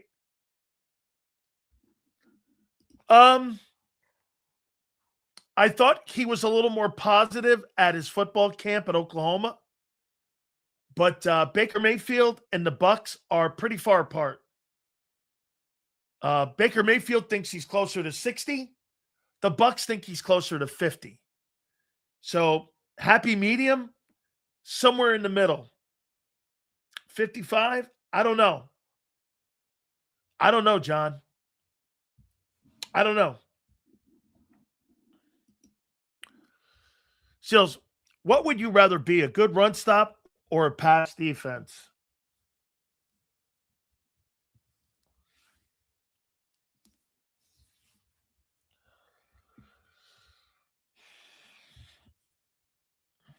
Man, I think stopping the run is so important. I think playing run defense, man. I'd rather stop the run. I'd rather stop the run because get this, Martin, Bob, tell Martin here, if you stop the run, that means that you got that team in 3rd and long. If I can consistently keep you in 3rd and 7, 3rd and 8, 3rd and 6, that to me is, again, that's a win for your defense. So if you stop the run, you give yourself a chance for 3rd and long. And that puts your defense on the offense. I'm trying to get that offense. I'm trying to beat them on 2nd down. And when 3rd down pops up, I want to be able to get pressure on the quarterback or contain. And to keep everything in the middle of the field. Remember something. You know, Vic Fangio's defense is more like hoarding everybody to the middle of the field.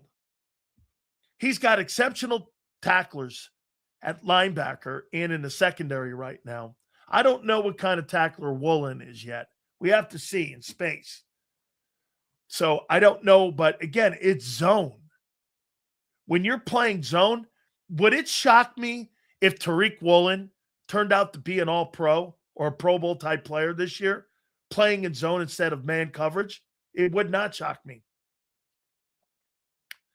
Like him playing in zone and him playing in that zone coverage, I would not be surprised if that guy plays really well in zone coverage. Both stopping the run and stopping the pass is a must if you're going to want to be a good defense. It's not so much I'd rather this or that.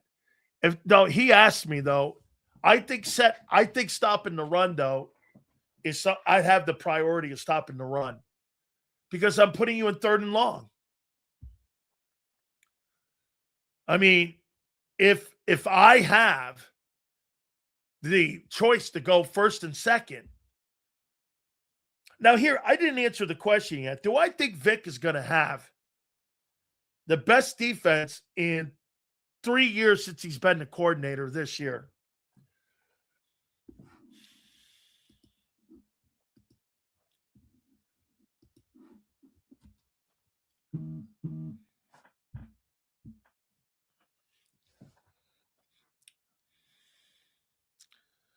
I think it's going to be pretty good. That's a good unit. Some question marks on Nolan Smith. If that's your will linebacker, you're in trouble. You can't build a game plan around him. Moro Ojomo has been a steal and will be a major loss next year because you found him in the 7th round. You've developed him into a top flight guy. Like I said, if you were going to redraft Moro Ojomo is a late 1st round pick. Incredible pick. Anytime you get guys like that overperform where they're drafted, it's a grand slam. Like here, Moro Ojomo being drafted like that and getting him in the 7th round and you not landing on Nakobe. Okay, so I got a guy in the 7th round who's turning out to be a frontline guy. Unfortunately, you're going to let him walk. And it offsets so many other things, though. Some of the 3rd round guys, but what I don't like is you drafted Milton Williams in the 3rd, you let him go. Without even giving him a contract talk. You had Josh Sweat. You let him go for really nothing. And now you're going to let Moro Ojomo go. These are really great quality picks. This is Howie doing his – dude, I can't tell you how great those picks are. Zach Bond has been an insane find. If you're New Orleans and you had that guy, I don't know how many years he was in New Orleans. I mean, for them to do what they did with Zach Bond, and that guy now is making $17 million a year. I mean, it's tremendous free agent signing. I hope they don't let Ojomo go. Learn from Milton. Maybe. He was there 4 years in New Orleans. That's utterly insane. Gary Cobb will join us at 4:30. That's insane on how good that pick is. So I'm answering the question, do I think this defense is going to be the best unit that Vic has had? That 22 group was deep. That 24 group could tackle. This group, Campbell, okay, I hope he's able to play. We're going to talk about Jonathan Grenard here in a minute. Reek Woolen has a chance to revive his career. I'm not really upset with Marcus Epps. I'm not. I'm okay with him. You got to have players like that in your starting lineup. Andrew Makuba's got to prove to me he can play every game and stay healthy. Quinyon Mitchell is exceptional. And Cooper DeJean is exceptional. Here, Carter can be exceptional. Davis still has growth to go because he's not a 3-down guy yet. Moro Ojomo has exceptional potential. Nolan Smith, is going backwards. Zach Bond is who he is, which is really good. Campbell, let's see if he can stay healthy. He's been injured 2 straight years. Gennard, coming off an injury and only 3 sacks a year ago, but has a resume of being a pretty good player. Not a pretty good, a really good player. Reek Woolen has the ability to be a really good player. Epps is solid. Makuba, we'll see. Mitchell, exceptional. Cooper, exceptional. Your depth, though, Ringo, Carter, Jonathan Jones. I do like Jalix Hunt and Jeremiah Trotter. Of all your backups, Jeremiah Trotter, Samil Munden, I'm good with. I like Munden. Trotter is getting better. Keely Ringo. But do I think this will be the best group that Nick has had? It's all going to come down to your run game. If your run game, like I said, does not get better and pick it up, it won't matter.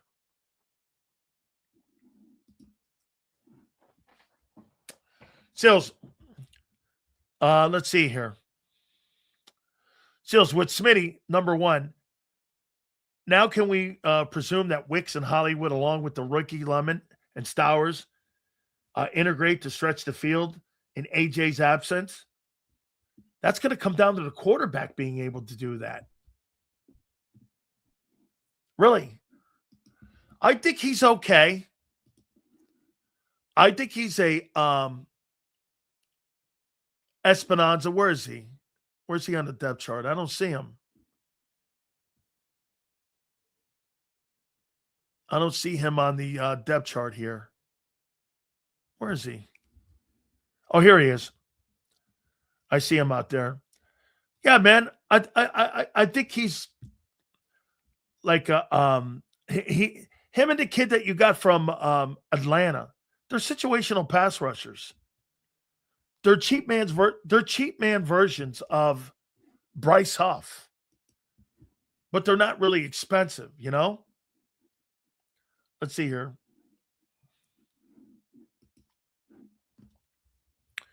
Bond was Timu signing as well, but they clearly wanted him because we got him right away. Jason, if you remember right, when he first got to the Eagles, they were running him at edge. And they were looking at him at edge, and somebody got hurt. I can't remember. Somebody inside got hurt, and Vic said, let's put him inside. They put him inside, and the rest was like, history. It's kind of what they did with like Michael Parsons. I forget who got hurt in Dallas. And then they ended up putting Michael Parsons outside. And they found a pass rusher. How he pays the first over the late rounds, he's been doing it for years. He paid Derek Barnett and let Sweat go. Paid Davis and we'll let Ajomo go. Draft order dominates Howie's decisions. Correct. Seals, everything on offense boils down to the quarterback's play. Yeah, and the run game. Once again, this guy doesn't get it. If the passing yards meant so much in the regular season, Josh Allen and Dak Prescott would have won championships. Tell your bosses that, guy. Okay. Sure. All right. If you don't have a run game, you don't have an offense. Do you not see that? This guy still refuses to play. Here's the thing, dude. You're correct. But here's the difference. If you don't have a run game, you don't have an offense. That has been the staple of the Eagles' Nick Sirianni offense, is the run game. And if you have to rely on the pass game every week, outside of one season, you'll fail. You'll fail. You have never had a decent unit but 2022. The rest of them have been underwater.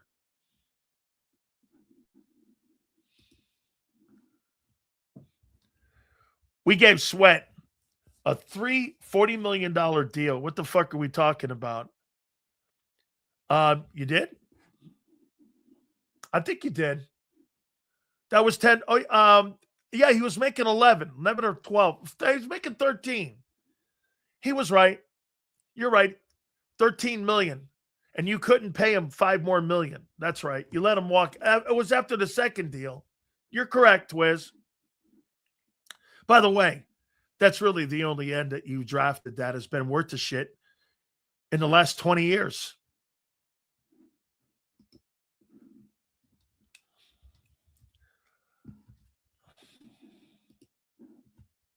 And 15 years. 15 years. Right after Brandon. You really haven't drafted anybody. Sweat is the only guy. Let's see. Seals, no one ever speaks on Tank's role this year. I play they use the two backs like the Steelers with Gainwell and Warren.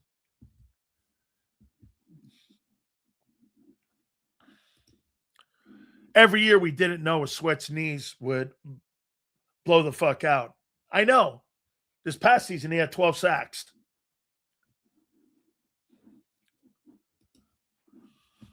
Let's see here.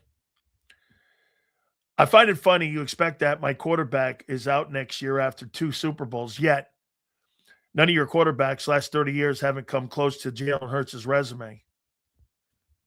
What does that tell you, dude? What does that tell you? If they're talking like Jalen is on the hot seat this year to prove he can play in this new offense, no other quarterback is under any kind of pressure. You think Josh Allen or Lamar or Joe Burrow or Brock Purdy or any of those other quarterbacks like Caleb Williams, CJ Stroud, none of those guys are under any pressure to run a passing game. Your quarterback's the only guy in football that is under pressure just to be in a passing offense.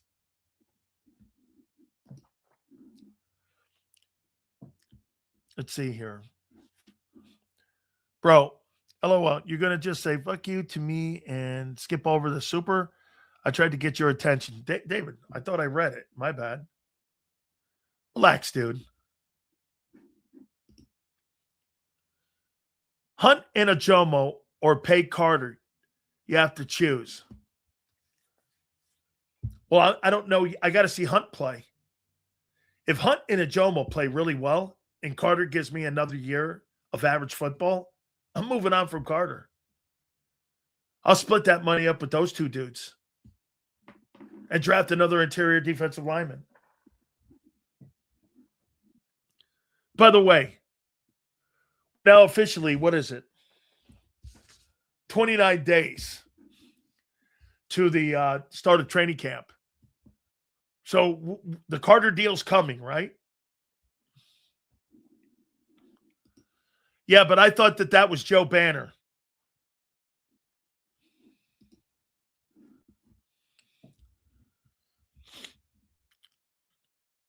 I think Burrow is on a hot seat only because his team's ownership is terrible and doesn't care. Well, maybe he wants out. They don't want him out.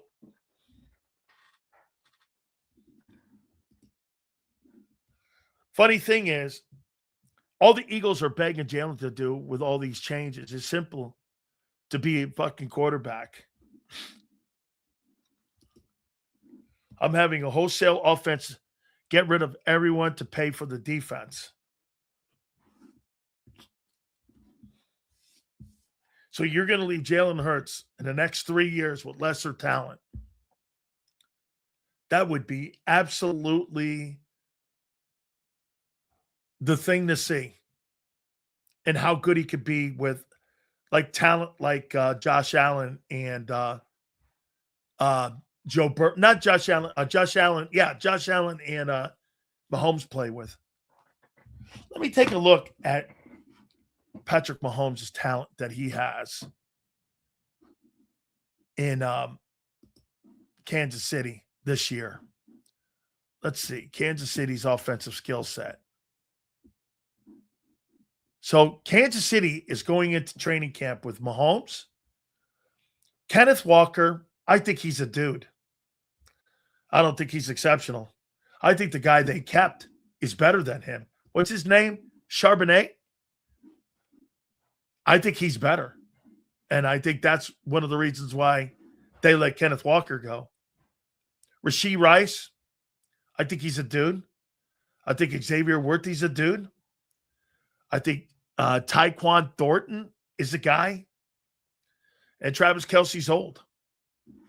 I mean, those aren't superstar players. I mean, they had nobody with 1,000 yards rushing. Mahomes was the third leading rusher on that team with 422. Whew. Can't have him run like that. He's got to be in the twos. Kelce had 800 yards. Hollywood Brown had 587 yards as the two guy in a Mahomes offense. And you think he's going to get 700 yards in an Eagle offense? If that guy has 400 yards, I'll be shocked. Rashee Rice only played in 8 games. Worthy had 500 yards, 14 games. These are dudes. Those are just dudes. Worthy would have been way better on the Eagles than on the Chiefs. Got to replace A.J. Brown. I'm assuming that's what you meant, my friend.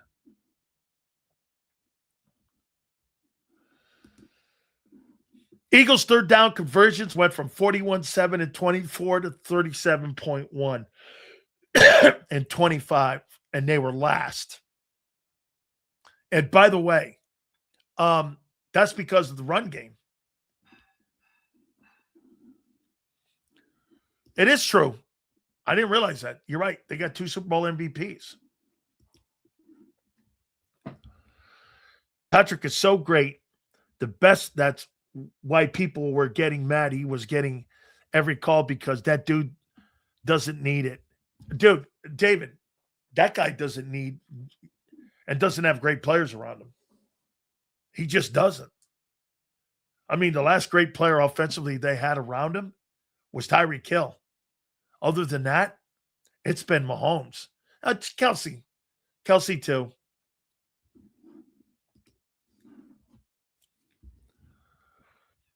So Mahomes has the ability to make average players good, good players great, and great players stars. He elevates the entire team. He surely does. He's a great football player.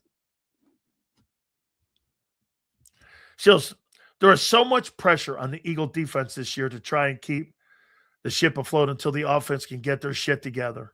Yes. Hey, a lot can be said about the Cowboys. The Cowboys offense has to have sustained drives. DFW, if you want your defense to be better this year, you've got to have your offense. You can't have even quick score ability. You've got to be able to control the clock and time of possession as that defense gets better and better and better. You can't give like this: 3 and outs, 6-play drive, touchdown, 7-play drive, field goal, and keep turning the ball over, because what will happen is this. DMW, think about it. You're going to get into these 35-35 games, and you're going to be going back and forth, and you're not going to be able to take advantage of your offense. You've got to be able to sustain drives and work the clock. The biggest stat I would say for the Cowboys to keep an eye on. DFW, keep an eye on this stat. If the Cowboys win time of possession in almost all their games, they'll win north of 10 games. Because they would have controlled the clock. You saw what they did against the Eagles, especially in the second half of game 2. And they were able to easily control the clock. Why? Because Dallas can't, Philly can't stop the run. Philadelphia has not been a good run defensive football team. And that's what's crazy about Carter and Davis. They're not exceptional run stoppers. 24, it was good. But really, the time that they've been here, I think the Super Bowl year, they were 17th in 22. 24, they were good. 23, they were atrocious. 24, they were good. And 25, they were bottom 10. Critical this year. Critical. Love to see Brandon Ayuk crashing out. Dude, he's a moron. A.J. Brown kept his face shut. I said Jordan Davis. Carter came the following year. Dude, that guy, he's not helping them move him. John Lynch wants to move the guy. Holy cow, is that right? They just released Teron Arnold.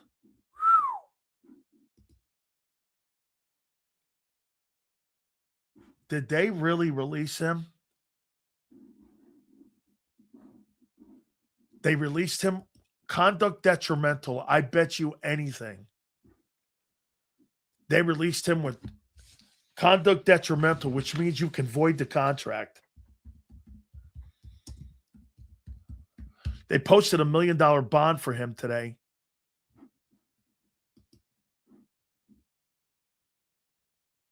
The Detroit Lions have released Teron Arnold.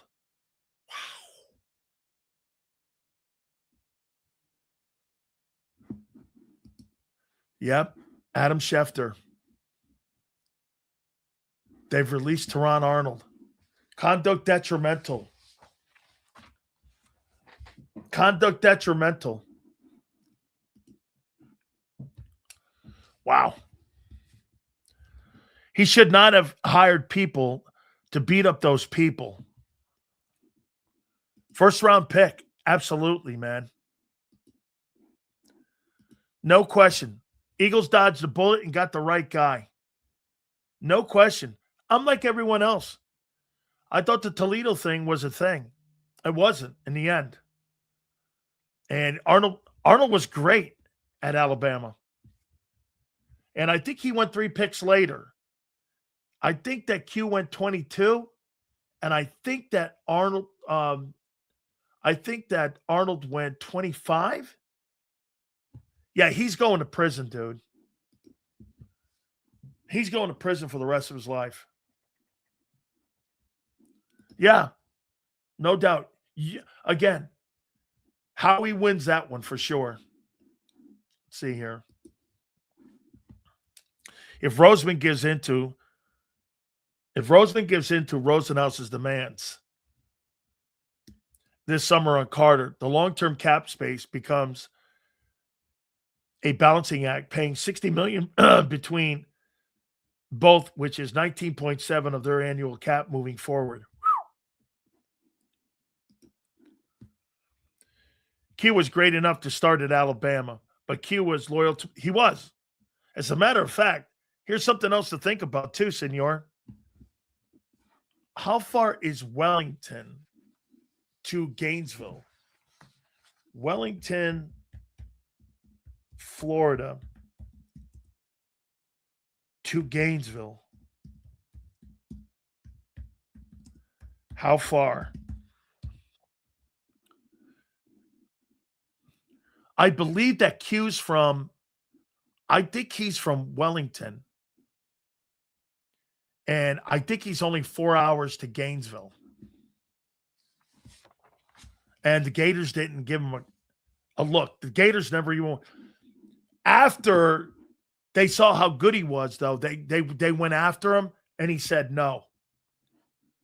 Oh, he is from Palm Beach? I thought he was from Wellington. Let me see.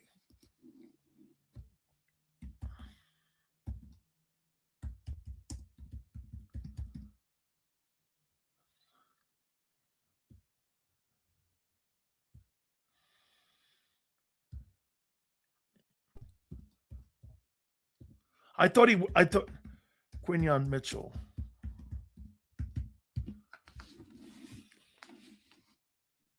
Oh, he's not from there. He's from Wilston, Florida.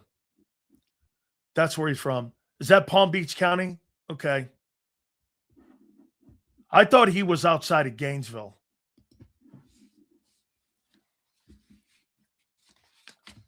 Let's see here. Let's talk about the Eagles' new team. Stop bashing other teams. What about Jalen Hurts people? What?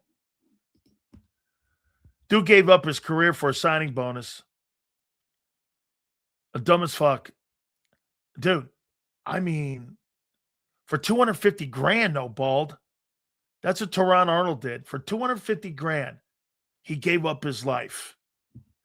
When he was making, like, what was his salary last year? Teron Arnold, what was he making? They voided that contract. Teron Arnold's salary in 2025.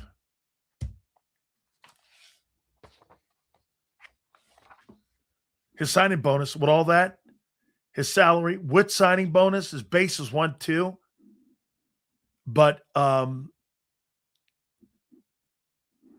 million because he was a first round pick. Actually, base salary in 26, he's 1.2 with an $825,000 roster bonus. Holy shit! How much is Quinyon Mitchell making this year? Because he's got to be making that same money.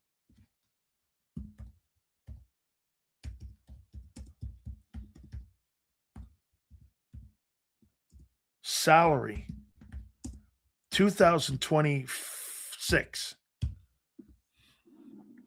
Wow. Quinyon Mitchell will make base salary $1,075,000 this year. He's got a roster bonus of $1,060,000. The most he'll make this year is $2 million.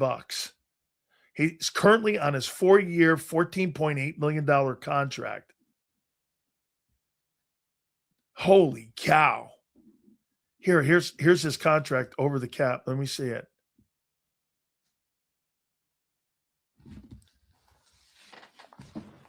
Wow, what a steal.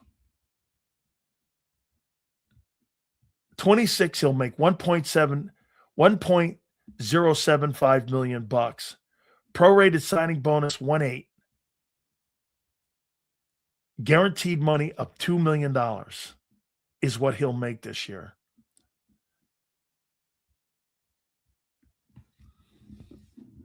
And then he's going into his 4th year. He's eligible for free agents, or he's eligible for a contract extension. He was the 22nd overall player taken. And with the fact that he made all pro, there's no way you're picking the 5th-year option up on that guy. No way. You sign that guy to a gigantic deal.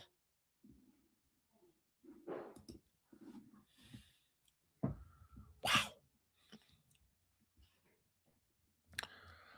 Here, I'm going to show you something.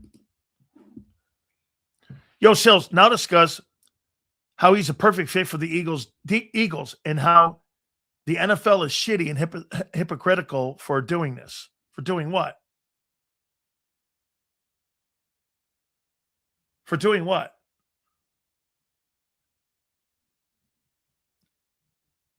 For doing what? I'm not understanding what you're asking. Hypocritical? You drafted a guy at number 30 who's not very good as a first-round pick, Nolan Smith. What happened to him? He's not panned out.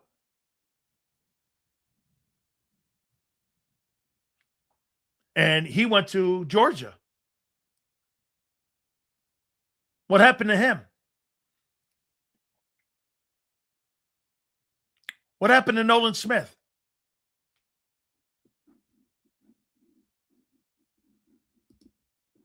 How many times have you said you can do X, Y, and Z, but why is this so bad?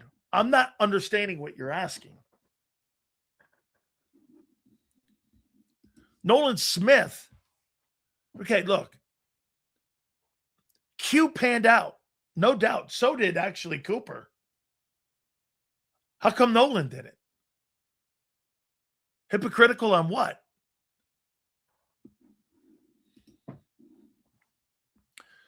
Quignon's living up, of actually exceeding expectations.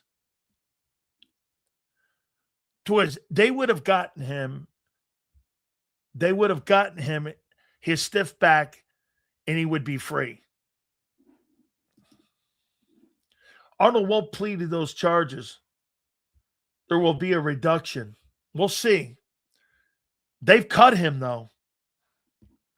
I'll tell you what. If somehow he gets cleared of those charges, you can guarantee he'll be back in the NFL. Someone will sign that guy. So the 30th pick wasn't bad for Nolan, he says. So Nolan Smith, in his opinion, you think I'm awake? You think he's still a first-round draft choice? You think Nolan is a first-round player? I don't. If that was the case, why are you continuing going after all these edge rushers? So I'm awake. You think that he's the 30th pick in the draft. Okay. Hi, Sales. Q is from Williston, Florida. Went high school there. 1 hour away from Gainesville. I live in Ocala. Yes. I thought he lived near Gainesville and was raised near Gainesville. Dude, that dude, even the Gators missed him. The Gators missed the guy. Nolan Smith is better than Mozzie Smith. Correct. Both. Stop hating. Wait a second. I'm hating because I pointed out he's not worth a first-round pick. That's hating? That's fact. You hate the facts? I'm awake, hates the facts. Typical. Once you are relegated to a rotation, you're no longer considered a first-round pick. Correct. Eagle fans talking about 30 years, bud, tell me why it's taken the Eagles longer to catch up or pass the Cowboys in Super Bowls. Shit, don't even have more division titles or NFC championships than them. Well, that's because you had incompetent owners owning the Philadelphia Eagles during the 1960s. Toads owned the team, and he was terrible. He was a degenerate gambler. He never really thought about winning football. The greatest thing he ever did was hire Dick Vermeil. He brings Dick Vermeil in. Vermeil changes the entire culture. The Eagles have not really started and haven't started being good in the Super Bowl era, which is 1966. They started like really being a good football team probably in the late 70s. That's when they started being good. But then they went to another shitty owner, Norman Brayman. Brayman didn't want to do all the things it took to win. Then they had that little lull at the end where Brayman didn't give a shit. And then since Jeffrey Lurie's owned the team, this comes down to ownership, dude. This all comes down to ownership. And the Cowboys have had strong leadership since 1960 with Coach Landry. Coach Landry, Gil Brandt, the guys who initially owned the Cowboys, Clint Murchison, those guys were tremendous owners, dude. Clint Murchison was a spectacular owner, and so was Bum Bright. They all got out of the way of the Cowboys, and they let Tom Landry and Tex Schramm and all them guys run that football team. They never got in the way. Clint Murchison was a fabulous owner, and most of those guys lived in Fort Worth, and they just let Landry run the football team. And it came down to them not getting in the way. Tom was winning. Tom had 20 years in a row of going to the playoffs. They didn't give a shit. They had made a brand. The Cowboys had the biggest brand. No one wanted to play on Thanksgiving. Why do you think the Cowboys play every Thanksgiving? That's their baby. Tex Schramm goes, we're going to play Thanksgiving Day games. The NFL said, wow, okay, good idea. Nobody wanted to play. So the Cowboys went like this. We'll do it. And now everyone wants to play on Thanksgiving. The Cowboys started that shit. Let me tell you something. Cowboys have some great personnel guys. Larry Lacewell will go down as one of the greatest personnel people in the history of the National Football League and college football. He built those Oklahoma teams. Larry Lacewell was dear friends with Jimmy and with Barry Switzer and with Jerry Jones. If I'm not mistaken, I think Larry Lacewell may have had something to do with Arkansas because I know he helped build those Switzer Sooner teams. I knew Larry very well. Tremendous talent evaluator. But the Eagles got to become a really good franchise when Jeffrey Lurie owned the team, when he bought the team in 94. I think he bought it in 94. A couple years before the Glazers bought the Bucks in 96 from Culverhouse. I think that's how that played out. I think Jeffrey Lurie has owned that team, and they bought it from Norman. By the way, Norman Brayman still lives a lot. He still is alive in South Florida. Stills, do you know if we talked old history like Cowboys do, well, we do have 5 world championship titles as well. Did you know that? Yeah, going back to the 40s and 50s, and I don't dismiss those. Philadelphia, I don't dismiss those titles. I do not. I do not dismiss those titles, dude. You know, I mean, you win those NFL championships? That's when the NFL was, you know, I never, like that 1960 team is one of the greatest NFL teams of all time. I've never dismissed that. That's why I always say Super Bowl era. You never hear me say history of the team. I say Super Bowl era. Texas, what have the Cowboys done in 21st century? If you want to go that far back, why do y'all have 0 NFL championships pre-Super Bowl era? 19. Well, they were a expansion team in 60. They really didn't become a great team until probably 1965, 66. That's when they started becoming a good football team, was 65, 66. And they were in the middle of the Packer dynasty.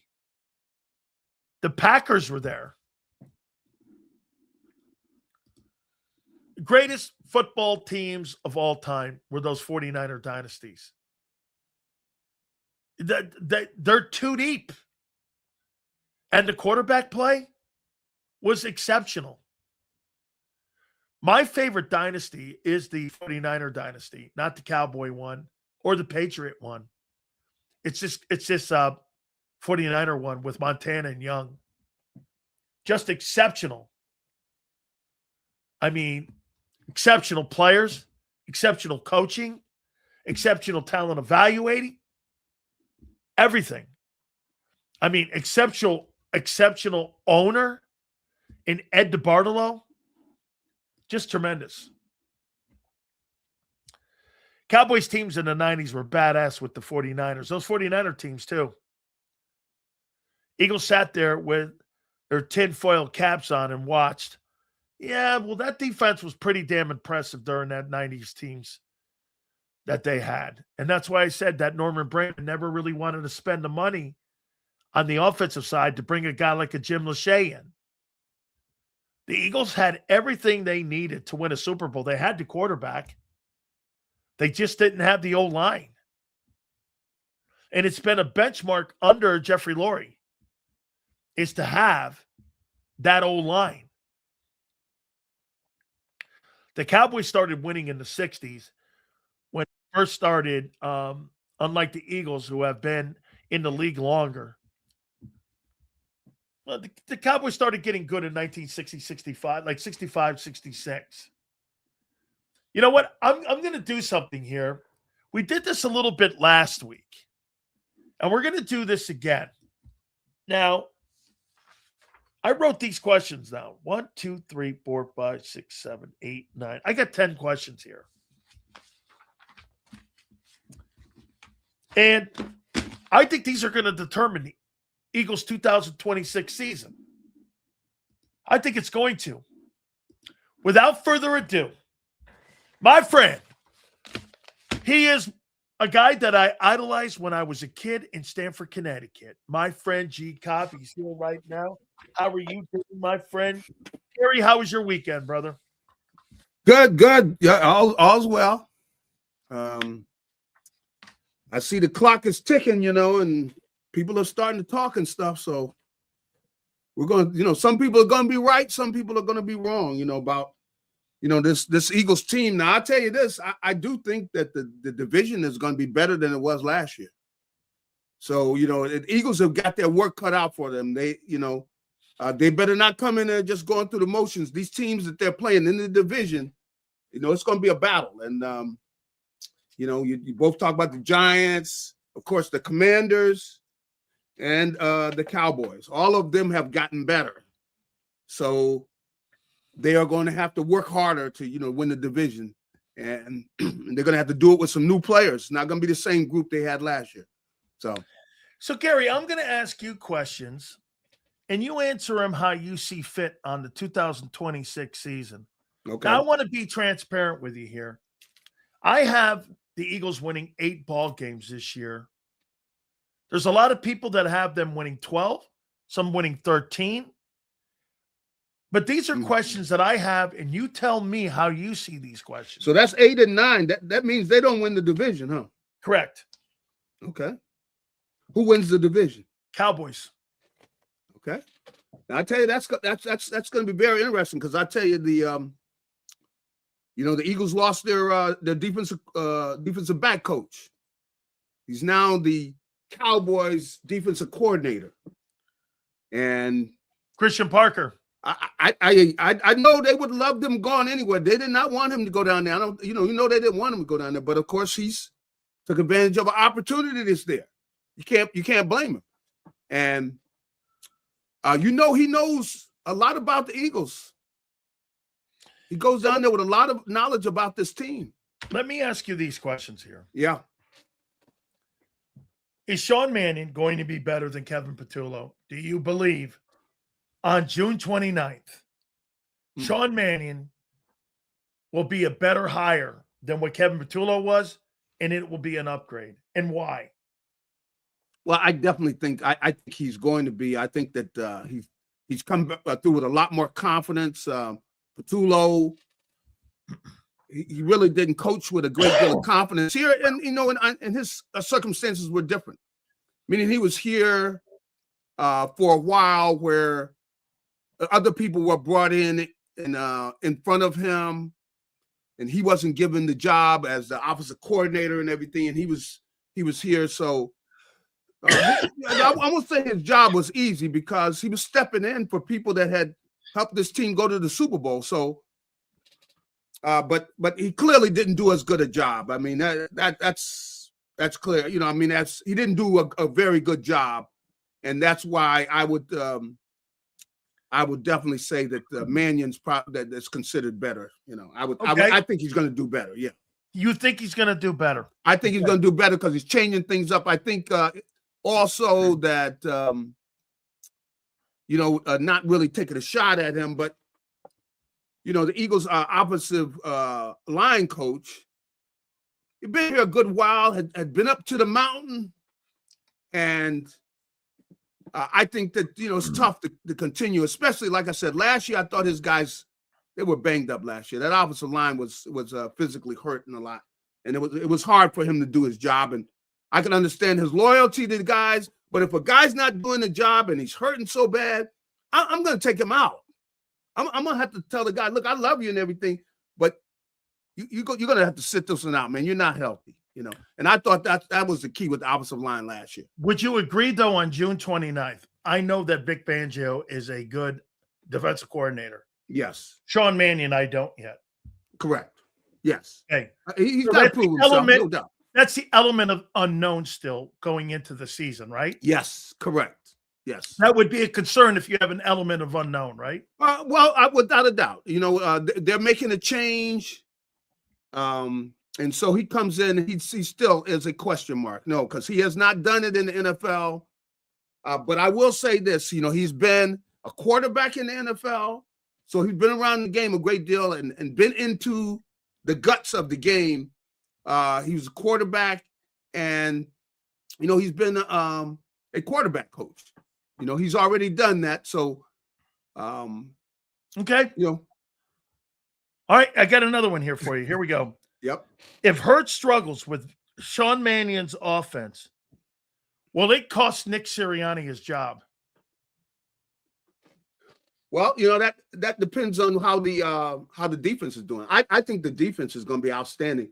And I'll just, I don't think it'll just be solely based on that. If they're still finding ways to win, and they're still in the hunt as the season goes along, I think that they'll come around where the light will come on. And I mean, I wouldn't be that surprised if they start off slow, because this is a new system, and even if you know the system, playing it in a game is a whole different level, because. And you're not playing against the kids off the street. These are other pro players. And so to step in there, you're just learning the system. Wouldn't be shocked that the offense struggles some. I don't think at the beginning of the season, in your opinion. Yes, at the beginning of the season. But then you expect the light to come on. And I think, with the fact that you've got, Jalen throwing to Devontae, and you look at Dallas Goedert, and these are guys he knows, okay? And he believes in these guys. So, he's going to be quicker to let that ball go when he's throwing to them as compared to throwing the people that he's just getting used to. So he's got some people that he has confidence in. He knows they're going to run the route right, be where they're supposed to be. We'll catch the ball, you get it to him. So I think they go into it with some confidence that he knows some of the people he's throwing the ball to. So here's another one. Landon Dickerson and Cam Jurgens. Do they come back to form? I want to say this to you first before you answer on Dickerson. Mm-hmm. Dickerson has now 13 surgeries on his body entering this season.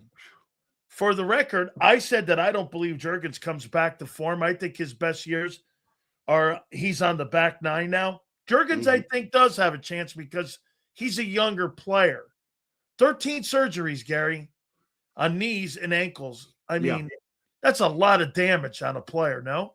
Yeah. Now, Landon Dickerson. I was over there at the practice. I'm sitting there looking.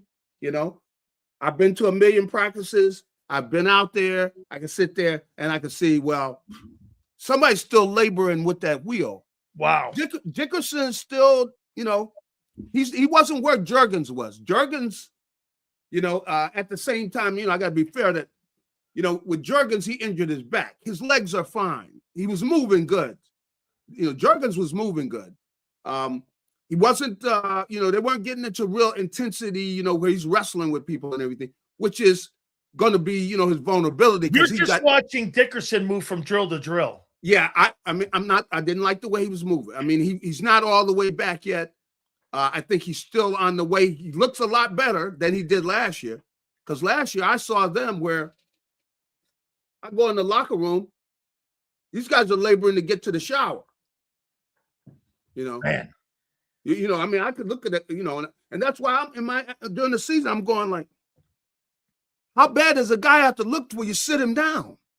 I mean, if a guy's not healthy, I mean, I can understand the coach. He loves his players. These guys helped him win a Super Bowl. He's not going to just pull the guy out, but he's going to talk to him. And I would have had to talk with these guys and say, look, I'll tell you, you're not looking good, and I understand you're hurt, It's not the kind of thing where you're not giving me everything you got. I want you to notice I'm going to have to sit you down if you don't look better than this. So one of the things that you've noticed in these OTAs and mini camps, is this fair to say that Landon Dickerson has not looked Landon Dickerson-ish, and that he's kind of labored around a little bit, and he's looked a little bit still like he's injured, not to the point where he was maybe a year ago, what we saw, but he's still, again, he's a concern for you going into this year. Yeah, I could see that, he's still where, I don't know, he's still not all the way the back there, still you can see the little, the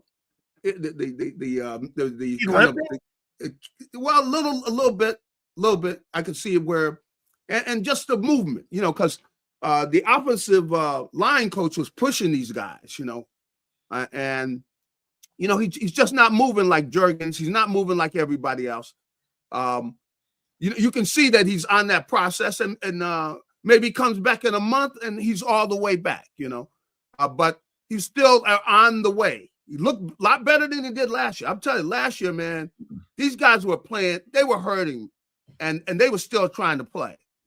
And, I give them all the credit in the world that they showed a lot of heart doing that. At the same time, if I'm the coach, look, I got healthy guys over here backing up. They're not good enough to go in there and play. And you're out there playing, and you're hurt. You guys are hurt. One of the guys with his back, come on, you can't push people around. Your back is bothering you. Gary, if you're going to run a stretch play, though, and you're going to run stretch plays, don't you need athletic guards? Yeah, I think you do. I think you do. At the same time, they got to have some strength too. But Dickerson, now he's a tough guy. I commend both of those guys. Are tough guys, no doubt. But I would like to see him, be moving a little better than he was. And at the same time, I know it's, I could understand it taking him the entire off season when they're messing with your knee and stuff. I mean, come on. I understand that, but I'm going to be checking him out, see what he looks like when they come back there in the camp, because he still had time to go. A month. He's got a month to get better. How's Lane looked? Lane Johnson? Yes. Lane Johnson looks good. Normal Lane? He looked better than he did a year ago, too, because there's another guy. So he's looking better out there. Lane looks good. You can see Lane he's all the way back. Yeah, Lane is healthy. He's moving good and everything. And he looked like he was ready to go then. Yeah, he looks good. So Lane looks good. I also, say Jurgens and Dickerson still got a little ways to go. The tush push, is it gone? No, I don't think it's still gone. No, I think they're still even with an injured Landon, you would think they're still going to run it. Yes, I think they will. I think that they're going to go into the season, and they'll still be running that play without a doubt. And I'll tell you this with Landon. A lot of times in the place in the game, hey, yeah, pain, whatever. If he's still feeling any pain and everything, it could get to that point. But hopefully, he doesn't have to do that. He gets that, and I think it just seems like it's a little stiff, and it's still working on the strength of everything. And but I will say this about Landon Dickerson: the dude works hard. The system he coming from down to Alabama and everything. When he came in here, the guy is tough. He's a hard-nosed player, so he's not going to be crying or anything. So I think he'll be ready to go when the season gets long, whatever he's got to do. He's one of those kind of guys. I mean, you just mentioned all the injuries. I had no idea he's had that many surgeries and everything. 13. But since college. He's a tough son of a gun. You know that. And, I don't have to go in there with him. But, I know going in there, hey, you better strap it up. This dude is a fighter, and he's hard-nosed and everything. So I think he'll be back. But like I said, I could see a little. He's still getting the knee all the way back. This is the first time in 5 years that they may come back with a starter at right guard. For a second consecutive year, it was Isaac Seumalo. Then you went Cam Jurgens. Mm-hmm. Then you turned around, if I'm not mistaken. Then you went Mekhi Becton. Yeah, Mekhi Becton, that's right. Then you went a year ago, you went with Tyler Steen. And this will be the first time in 5 years you've not had a rotating door there at right guard. Yeah. You think that still remains the fact that Steen is the first guy in 5 years to solidify that spot? You think that's his spot, or do you think? Well, he had a pretty good year. I mean, I agree. Looking at him, and looking at him, and talking to everybody, he had a good year last year. I think he should have a better year this year. And he's big, he's strong, and and getting stronger and everything, and he's athletic too. And I think with this system he's gonna flourish in this system. And so I think that I really am eager to see the running game, because if they get back to running game, then you got this Eagle team is going to have something to say about this season, because I expect a great. I think they made major improvements on the defense, where they got some good players. I think defensively they could be outstanding, and looking at their secondary, the defensive line and everything. So I expect good things out of this squad. And that starts with the running game. That running game. And let me say this about Saquon. Saquon could have said stuff about the line. Come on, last year. And guys are saying, Saquon looks like he's lost a step. Getting tackled in the backfield. 3 guys. I think that, he didn't say a thing. He didn't take any shots at anybody or anything. And I think that's why these guys like to block for him. He's a guy that, that says a lot about, a guy, because he could very easily, you get the boys off of you and you point them at somebody else. But, so I think that line they're going to block for him, because they know, hey, he's a guy that's a team player and everything. So I think it's going to be, I think they're going to get that offense going. And if the running game gets going, the passing game is going to be helped greatly by having the running game going. You said something interesting, and I wrote something over here too about Vic Fangio's defense. Does it have a chance in 2026 to be the best unit he's had in 3 years? And I said, well, I think it comes down to the Eagle running attack, their offensive running attack, because Gary, in 2022 and in 2024, they won first and second down. If they can't win first and second down, and they can't stop the run on defense, and you can't run the ball, the entire season comes down to running the ball. Yeah. Like, would we not agree, Gary? At the end of the year, if you really look at the Eagles' ranking of 13th overall, they probably were more of a top 10 defense, but I think they got worn out at the end of the year, because here's a number that's really mind-numbing. The Eagles were last in third 3 and outs. They were last in third down, which meant 1, 2, 3 kick, 1, 2, 3 kick, 1, 2, 3 kick. Man. They were last. Woo. And the year before, they were third in efficiency. Wow. That's how far they fell off. Man. Doesn't that dictate what the defense is going to do? If the Eagles offense wins first and second down, that means they're in short yardage and they're winning the clock, right?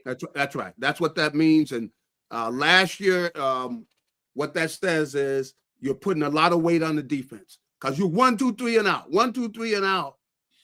And guy gets, that's the way you wear a defense out. So I think that, they're making that change and getting that running game going, like like I hope that they're able to do. Then they're going to really have teams, wondering, first of all, they're not sure when they're going to throw the ball, which is going to help the Eagles' running game.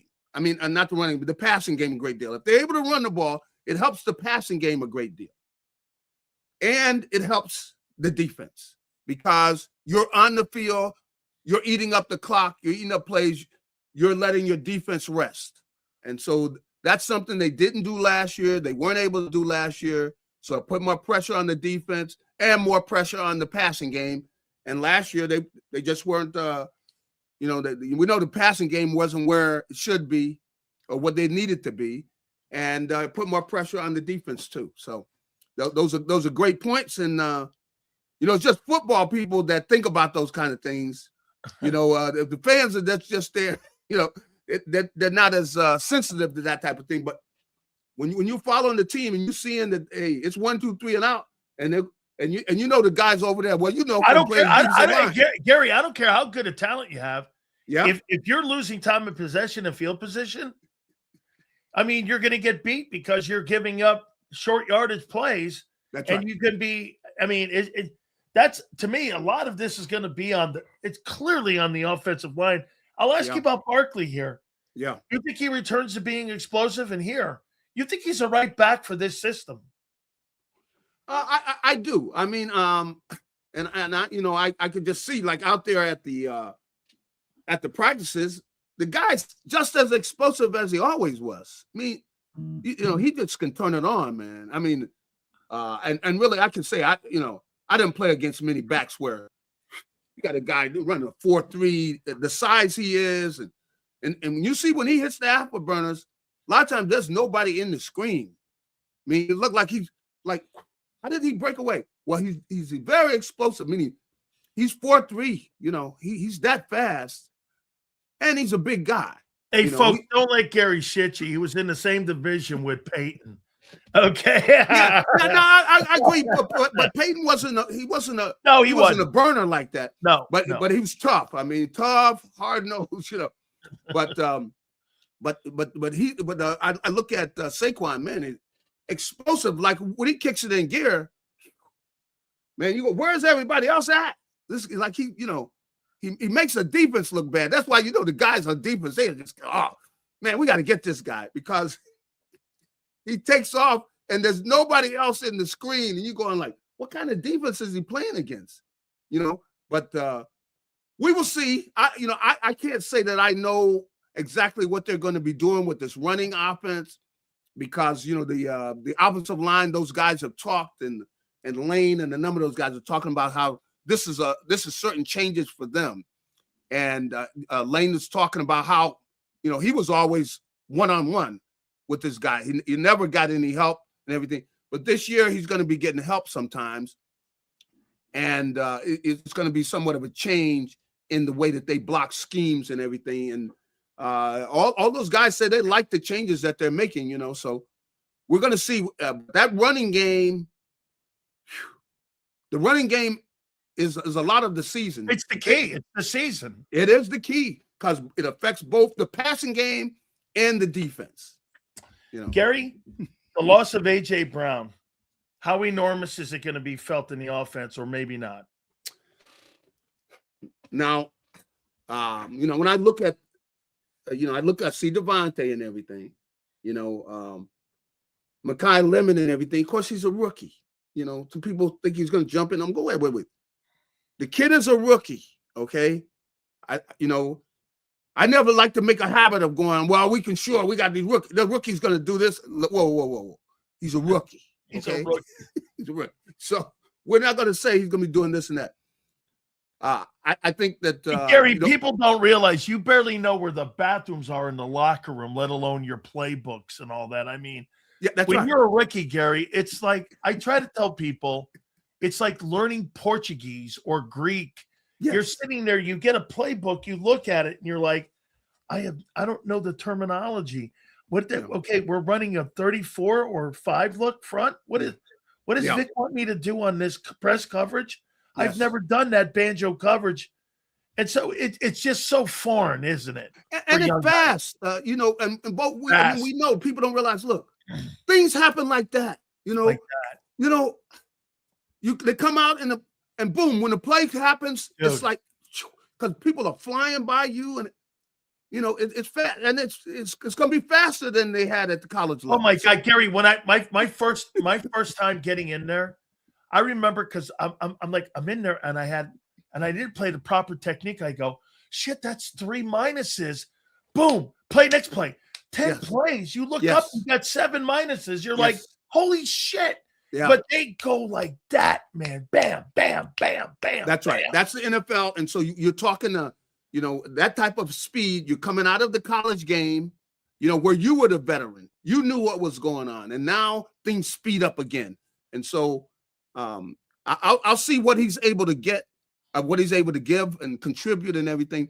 But I'm looking for the veterans. So Devontae, I look at Dallas. They got another rookie over here, the tight end that'll be utilized and everything. So Ours.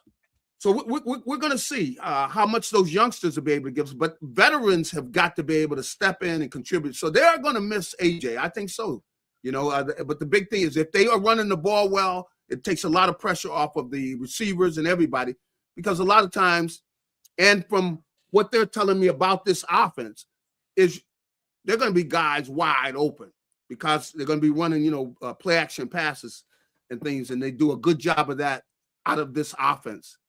And from what all of the players and from looking at things on tape and everything, this is what they expected. So if they're running the ball well, it is going to take a lot of pressure off of Jalen and everybody, the pass offense as well as the defense. So we'll see. How much do you think the contract conversation is going to affect Jalen Carter's season? And where I'm going to go here is there's word now coming out of Rosenhaus camps that they're going to do that hold-in at the beginning of training camp.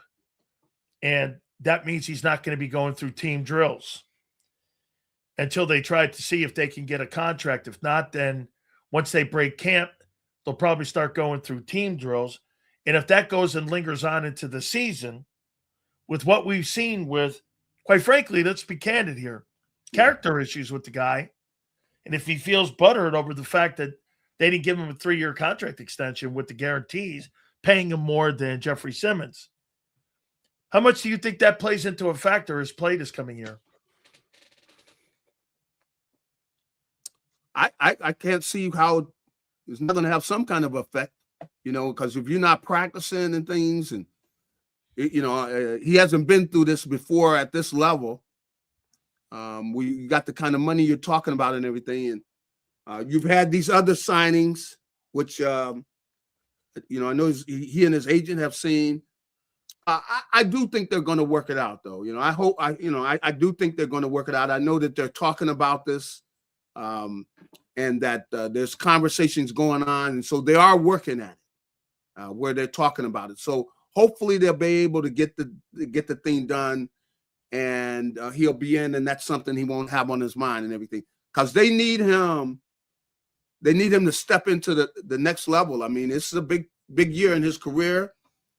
He's a great player, but they need him to go ahead and live up to all the talent that he has and everything.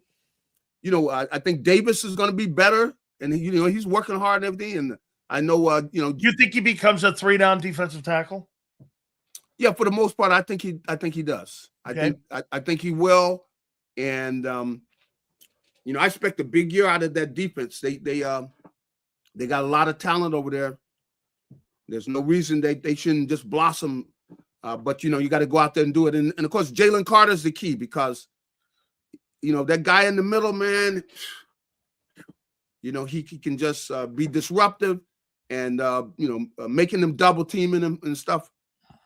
That's a great part of the defense. How much of an impact do you think Jonathan Grenard has on Carter's play this coming season? And go with me. Having Milton Williams next to him and having him play next to him, you can now make the argument. Milton went up to New England and really transformed that defense and was. Yeah, he did. Would we not agree that Milton Williams was a better football player than we gave him credit for? Without a doubt. I think that I know from my part that I definitely have to give him more credit. I mean, see what he did up in New England, and he was an outstanding player here and everything. But at times, you're giving Carter credit. You wonder, like, well, who should we been giving credit? Who should they have been double teaming all the time? Because Milton Williams went up there to New England. And he was a big part. They were in the Super Bowl. So, you probably think, he's probably better than we thought he was. Yeah, No doubt because he about can that. play multiple positions, the Yep. 3, the 5, the 2, the 1, wide Yep. 9, they even had him in a couple times. Mm-hmm. But They got good people Gennard's impact could be felt big time for a guy like Jalen Carter and for maybe even Jordan Davis, right? I mean, that's true. a pretty good threesome up there in that front, right? That is true. That without a doubt. And like I said, what you said really is we didn't give him the credit that he deserved. I mean, he went up to New England, and that defense took them to the Super Bowl, and he was really one of the keys in that defense.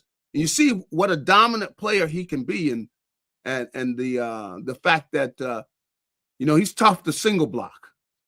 Very tough to be single blocking him. He's very disruptive, and so there's no doubt that he was better than we knew he was. I mean, I didn't know he was that good. No, I didn't either. I did not. Yeah. Elliott, the kicker, doesn't really have a lot of conversation. People don't really talk about it. Mm-hmm. Gary, he's been the worst kicker in pro football the last 2 years, and he's the highest paid kicker. Woo. Well, no, the Dallas guy just got the new contract, so yeah, Dallas. He's probably like the second or third highest paid kicker. Yeah, with the Dallas guy, probably the best. I mean, he's moving that ball, man. Yeah, I mean, are you concerned about that going into training camp? I think that's something they're thinking about. I know there's been conversations about that. I don't know what, if anything, they're thinking about doing, but that definitely is something that we were thinking about last year during the season. There's no doubt about that with regards to the kicking and somebody's going to be consistent and reliable and everything, which is what you want. That's what you want if you want to, you want to try to win another championship. You need somebody that's consistent, and then the other thing is, look at the way that these kickers are booming the ball. I mean, people kicking the ball like from 60 yards and 50 plus yards, like it's just a regular thing. So, Gary, did you hear why Vic says why that is and why these guys are doing that? Vic said this. He goes, when we played, Gary, remember they gave the kickers the footballs that day of the game. Yeah, now, that's a good point. Yeah. You get to pick the footballs that you're going to kick with throughout the week. And you get to give those to the referees game day on the ones that you wanted to kick. Mm-hmm. He said that has been one of the issues that has created is that, because, you're getting those brand new footballs to kick, each and every single game. Now you're getting the ones that you get used to. I'm not going to say Deflategate or anything going on here, but I mean, you get to do and manipulate the ball any way you want. I find that kind of weird, but again, it's creating more scoring because you're seeing more field goals being made. Well, I think that what they did is they allowed the kicking coaches and the kickers and everything to comment, and the league wants more scoring. They want scoring. So they basically talked to the kickers, and they would say, we'd like to be able to kick the balls we kick all week, that there's an advantage to that and everything. And, with myself not being a kicker, I don't know the first thing about kicking that ball. So, I don't either. We the way we always were on the kicker, man. We were always jabbing the kicker. He's not a football player. That's right. Okay. We always jabbing them, but hey, when they got to go in there and do their job, hey, man, we're with you, dude. Go in there and kick that ball. I was always like, these guys aren't kickers. I mean, these guys aren't football players, man. No, but they're important, boy. I tell you, they're important, though. Absolutely. Yeah. All right, Gary. So I'll end it with this one here with you. Will the Philadelphia Eagles be known as the year of Saquon Barkley, the year of Jalen Hurts, or another year of the defense? Well, it would be best if they were it was another year of the of Saquon Barkley, because I think the defense is going to be fine, and if Saquon is running the ball well, and it's going to make Jalen makes his job a lot easier, and I don't know this new offense if how it does when the running game is struggling, then what? I know that they talk about the play action system they have where they're very effective with the play action passes and everything, that once you get the running game going, really puts a lot of pressure on the defense. So I'd say, if Saquon has a big year, and I think that, you're going to see more of the young kid backing him up too. Tank Bigsby. Yeah, I think you're going to see more of Tank.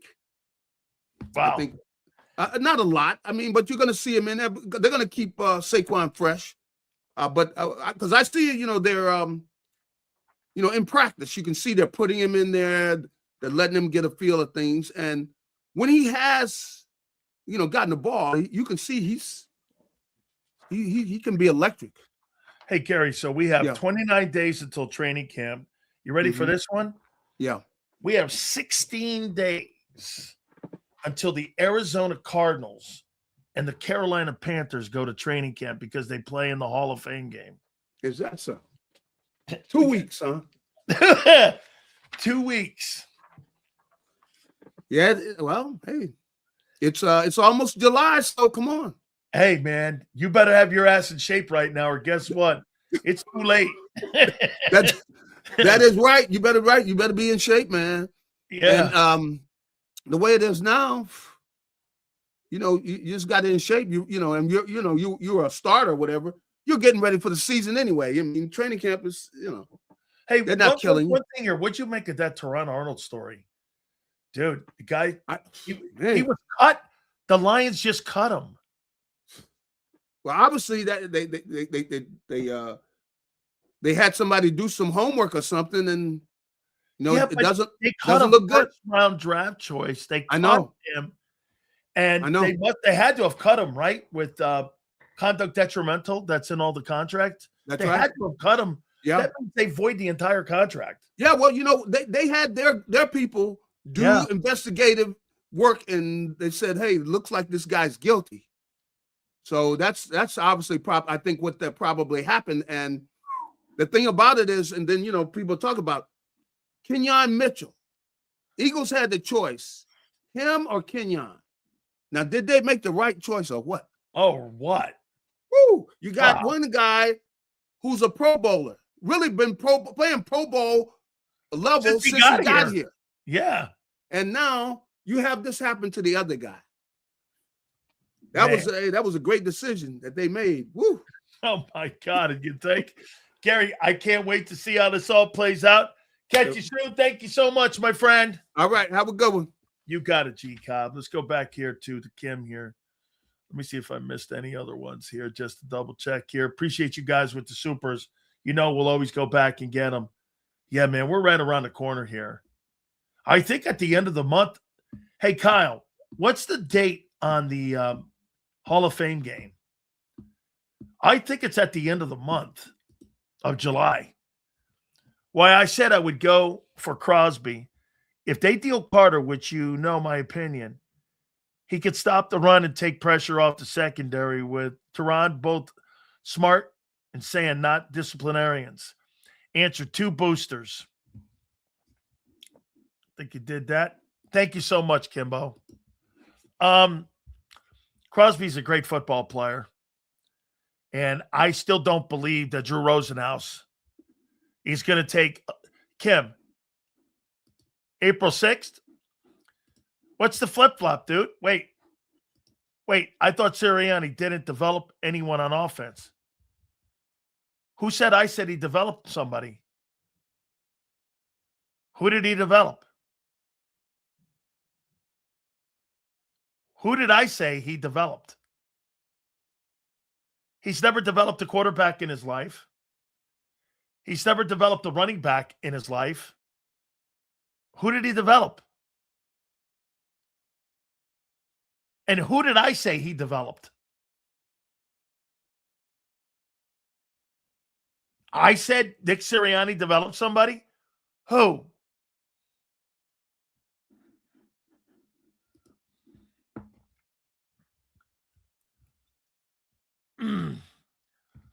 I do.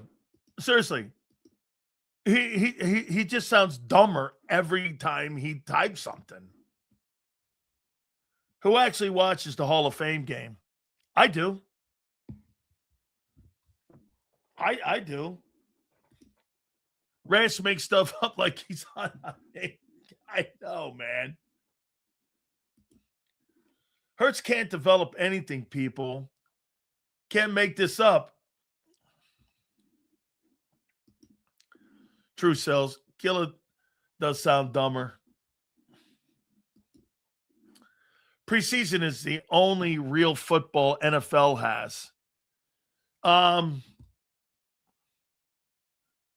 Look, man, I think this football team should have some preseason this year, but they're not going to do that. Hey, and by the way, the Eagles always tout themselves as being one of the healthier football teams all the time. Well, they weren't a year ago. That entire offense was bad last year. Seeing guys work for their careers. Oh, okay. Well, remember this, Jason. Here's one thing to think about, okay? Half the rosters are made up of undrafted in rounds 4, 5, and 6 players. You have to have those guys on your football team. And Reyes loses brain cells every time he sends a comment. He does. He's just the worst, man. We let him go sign the biggest contract in New England history. We knew that. I suppose, man. Hey, you know what, though, Sig? I was wrong. Okay, here.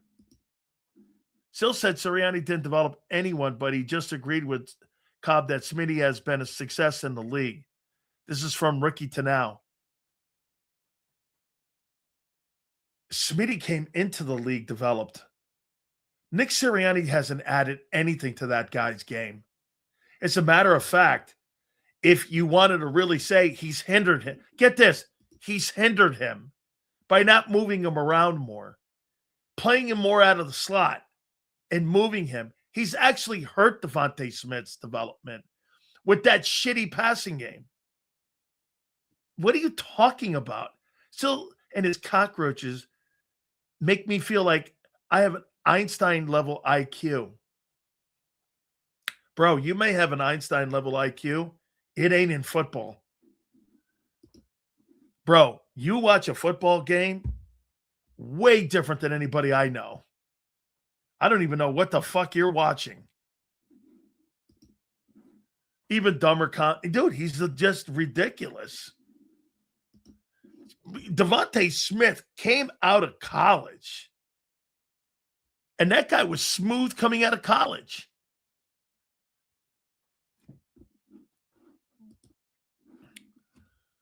Development. Risk-averse pass game, but he helped Smitty develop. Give me a hey, right. It has multiple of concepts. Across a multiple of concepts. Okay. Somebody decipher this idiot. You fucking kidding me, dude. Oh, man. Hey, dude, I love him in here, though, because he makes all of you look so... Hey, Senor. Dude, this guy makes all of us look like Einsteins. Super didn't come out right, but what I was trying to say is between Smart, who has not only reckless driving incidences since 2023, he also has multiple cases of sexual misconduct or assault. Saban also. Yes. Now I feel bad for talking bad on the mentally disabled Reyes. Devontae Smith was a Heisman winner, and his dummy is saying that Nick developed him. I'll tell you who really developed him. Who was the wide receiver coach under Nick Saban? And is he still there at Alabama? Who was the wide receiver coach under Saban at Bama? Who is that guy? Let's see. How about this? Here, listen to the receiver coaches that were there under Saban. Kurt Signetti, Mike Groh, Billy Napier, Mike Loxley, and Holman Wiggins. These are the four coaches. Kurt Signetti, for 3 years, was the recruiting coordinator and was the wide receiver coach. Napier was the former head football coach of the Gators, and Mike Loxley's the head coach of Maryland right now. Jesus, criminy. And every one of those guys has a national championship ring. Smitty needs to be moved around like CeeDee Lamb to create mismatches, especially since he is now the number one option. I believe they will do that. He's polished coming out of college like his Heisman Trophy. Now, he was really great. Yeah, Billy Napier's problem at Florida was he should have hired an offensive coordinator to take some of the heat off him and help him. And that's why TJ Langway ended up being a bust there, Yale, was because Billy Napier really didn't do a very good job at developing him. And that's why he left for Baylor. Reyes needs to read more books about football and go play some pickup ball to get some experience. Hey, senor, maybe he needs, like, to go play some Madden, figure out where, how the guys line up right, their positions, what football really is, how you tackle, how you kick, how you catch, how you play in a 3 technique, a 2, a 1, 0. Play a little Madden. That should help him out. It helps Woody Johnson's kid out. Might help this guy out.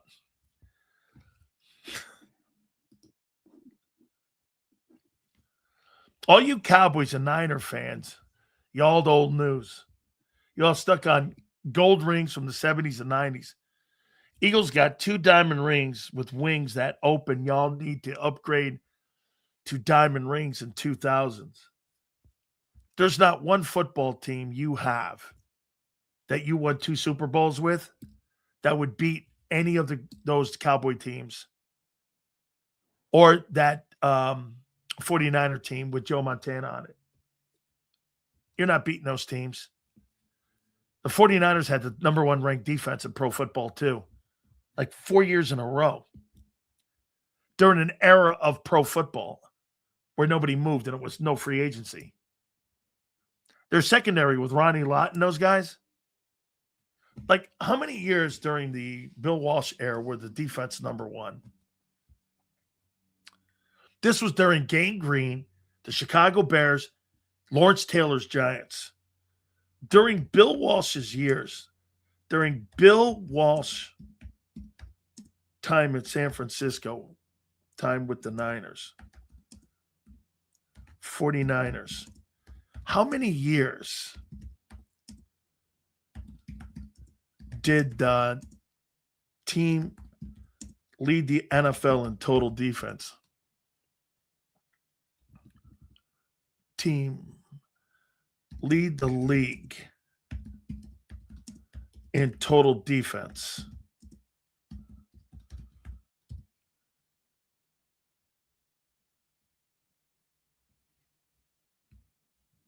Three times in his 9 years. And Seifert had the number 1 total defense when they won the Super Bowl when he became the head coach. The 84 squad is legendary. Compares to most of the most legendary defenses in NFL history.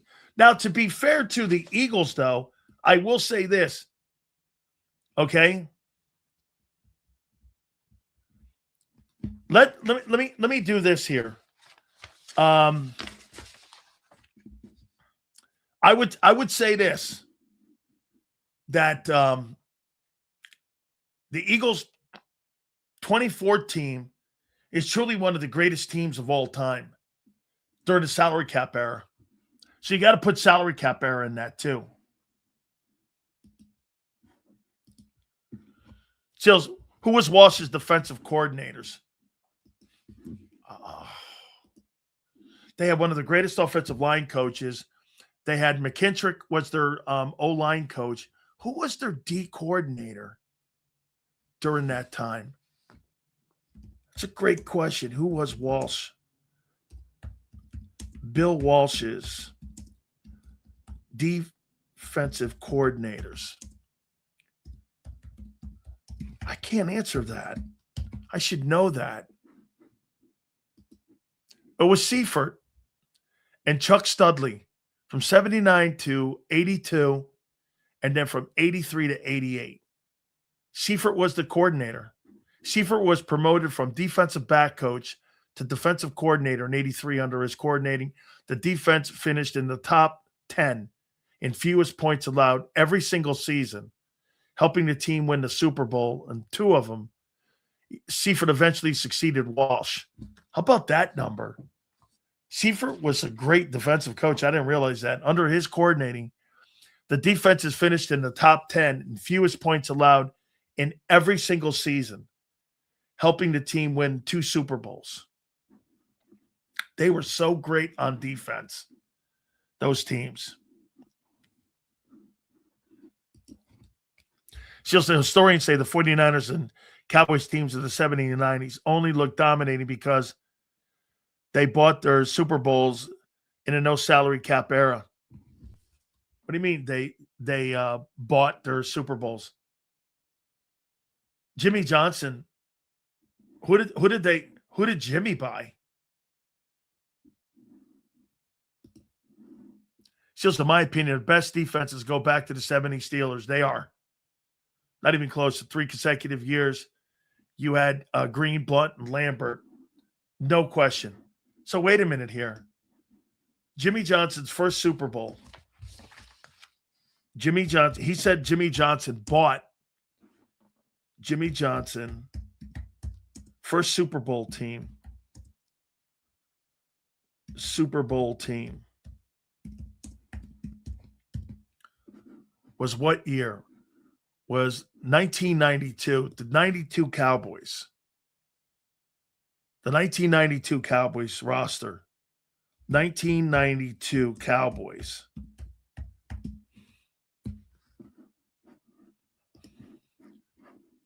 So the Cowboys had on their roster, Troy Aikman was drafted. Emmitt Smith was drafted. Michael Irvin was drafted. Jay Novacek, I believe, was a trade with the Cardinals. Harper was drafted. Kelvin Martin was drafted. Darryl Johnston was drafted.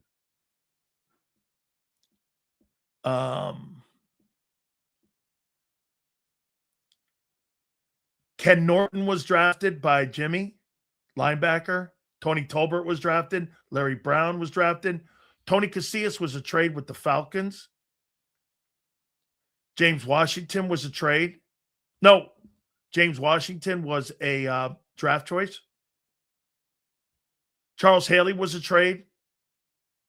Russell Maryland was a draft choice. Robert Jones was a draft choice. Dude, what are you talking about? Bought what? Cowboys bought what? Just Google the no salary cap. It's going to say the 96, the NFL can no longer buy their Super Bowl teams and have a salary cap implemented. Killer. They drafted all those players because of the Herschel Walker deal. Jimmy didn't coach Deion Sanders in Dallas. Some of those offensive line were cast-offs that Jimmy's system made great. Those Cowboys were well coached. That's why they won. Correct. Nate, Kevin Gogan, John Giesick, let's see, Crawford Kerr. They drafted Mark Stepnoski. All those guys were former Landry guys.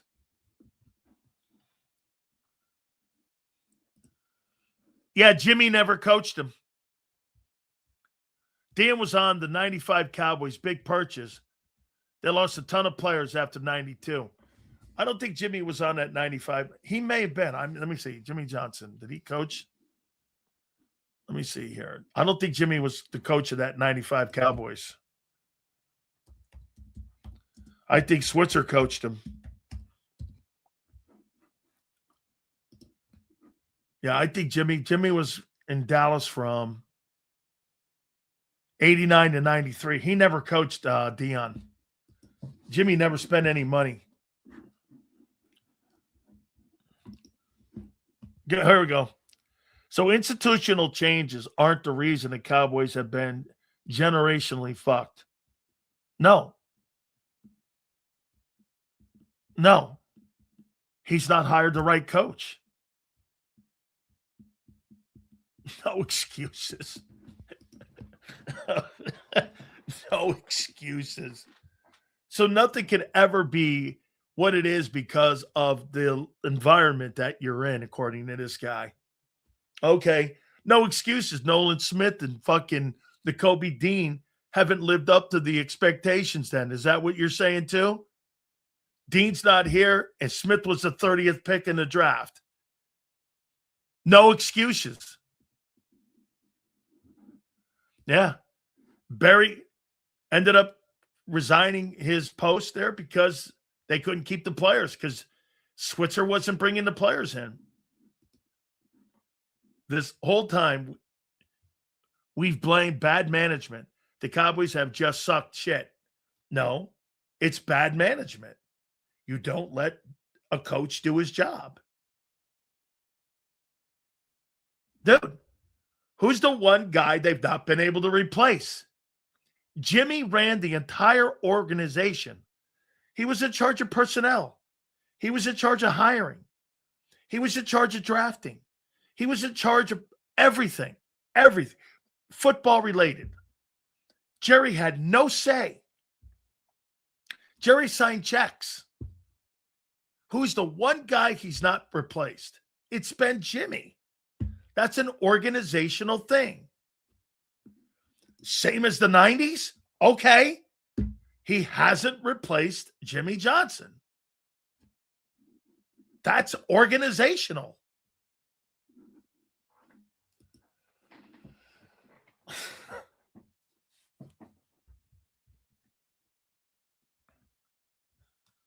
Oh, Jesus Christ. The way Reyes talks, you would have thought that the Eagles have won the last 10 Super Bowls. I doubt he was talking this way pre-2022 season. Says, you think Dan Quinn is ready for the Eagles JV offense? Didn't they embarrass him last year? They've made a lot of changes, dude. Okay? Get this. Jimmy didn't do shit after Dallas either, dude. Why is that? According to you, there's no excuses that Wayne Huizenga was a bad owner and that the Dolphins haven't been shit since actually Jimmy was there. Jimmy actually had a winning season, and Jimmy actually had a winning record in Miami. Can you name me another coach since him and Dave were in Dallas or in Miami that had a winning record in Miami with Stephen Ross and with Wayne Huizenga? But let me guess, Reyes. That doesn't matter if you have a shitty owner. Got it. No excuses. So, no matter what, Woody Johnson should be winning in New York, even though he sucks as an owner. Yeah, dude, I think you need to take the rest of the day off, kid. So it's true or false? The salary cap era started 96. Did it? I thought it was 94. And since then, Jerry Jones and the Cowboys haven't done shit since 96. Are you trying to tell me you don't think that Jimmy would have hired the right coaches and the right personnel and he would have won? That's for you to make and for you to say, I don't know. I think Jerry Jones. How about this? Since 96, who's been the best head coach he's hired?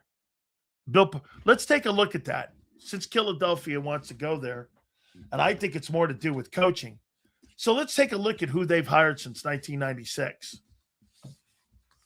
List of Cowboy coaches. List of Dallas Cowboy head coaches. Here are the Cowboy head coaches. Obviously, Coach Landry. So since 1996, let's take a look at this. Since 1996, let's see. Who have they hired since 1996? Since 1996, when the cap era began, they've hired Chan Gailey, Dave Campo, Wade Phillips, Jason Garrett, Brian Schottenheimer, Barry Switzer, Bill Parcells, and Mike McCarthy. Switzer was not a very good head football coach in the NFL, and I love Coach. Gailey was an idiot. Campo, I love him to death, and we're dear friends. Not an NFL head football coach. Wade was okay. Team won 34 games. I think he was a solid coach for 3 years. Jason Garrett, I don't know. I never thought he was anybody. I think Mike McCarthy was a good coach, wasn't exceptional. And then you have Brian Schottenheimer. And then you put that on top that Jerry Jones was completely meddling in the entire organization. I mean, end of the day, the owner got in the way. Campo had passed his prime players and no real quarterback. Yeah, if I'm not mistaken, that's the years of like Quincy Carter and shit like that.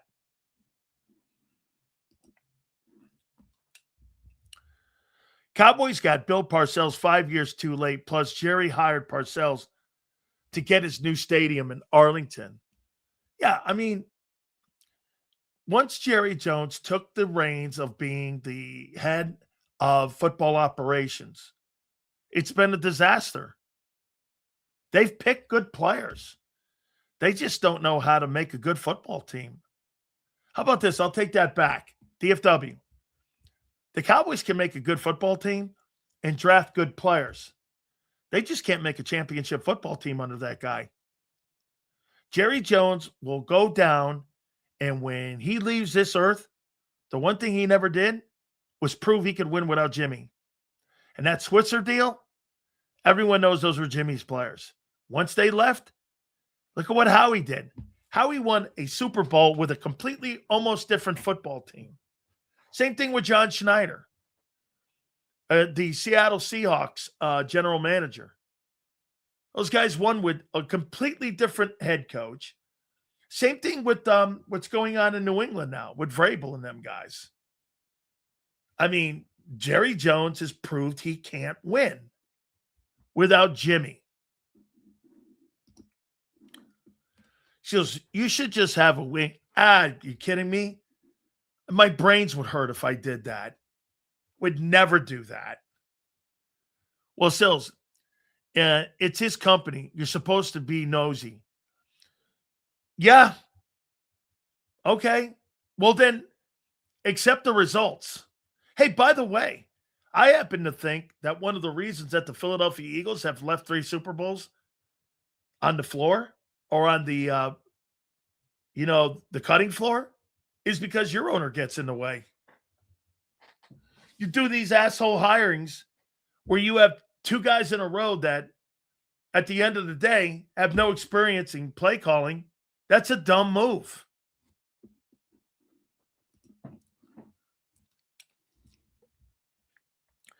You'd think you'd have a greater appreciation for labor, right? If it's your time period.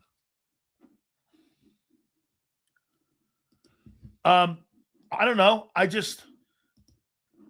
Jerry is hog ruler making sure players measure up. Dude. In fact, your boy got a lot of his inspiration Let's see here. Lurie definitely gets too involved. Yeah, Jace. At the end of the day, I mean, Jeffrey Lurie, he gets so involved, and he does. That's Jeffrey Lurie. The difference between him and Bob Kraft. Bob Kraft lets his coaches and his personnel people do their job. Jeffrey Lurie doesn't. They get in the way, and they traditionally make good hires. I'll give you that. The Jared Mayo hire was odd, but then they followed it up with a great hire. So look who he's hired. I want to show you something there, Ricardo. I'm going to get to you here in a minute, but I want to show you this. The head coaches that Robert Kraft has hired since he owned, the head coaches that Robert Kraft has hired since he's owned the Patriots.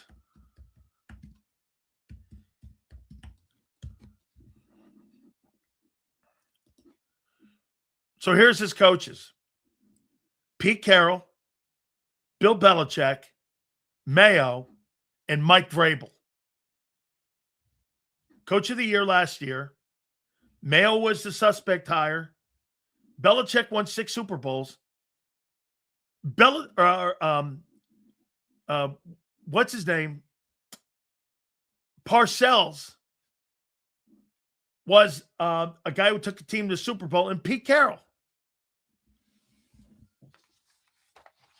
So you've had Belichick, Parcells, Carroll, and Vrabel under his guidance.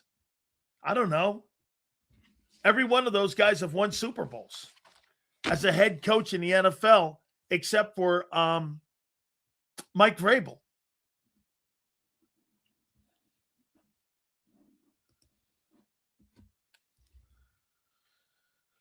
Seriously, this cup helps the NFL's initiative internationally. Saudi money is involved. It is big in Italy, Germany, Spain, and Poland. Well, don't be shocked. Pretty soon you're going to start to see that, especially on the NFL side, with all these equity companies starting to come in and Hey, Kim, why do you think you're seeing like some of the NFL teams selling a percentage and a small percentage to these hedge funds? Saudi money is in some of these hedge funds. They can't blatantly be a minority partner in an NFL team. Okay?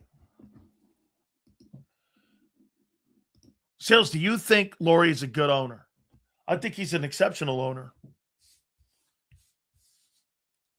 I do. I do. I think he's an exceptional owner. I think I think your GM has really turned it around personnel-wise. I didn't think he was very good personnel early, but after the Rager deal, he's become a better general manager. And the owner, what makes him good, Jeffrey Lurie, okay? What makes him good? Oh, I see it. It's a good topic though. What makes him good is the fact that he listens to some of the people that he has in the room. I hear you, bro. I got you. Nice. I don't know where I'm going.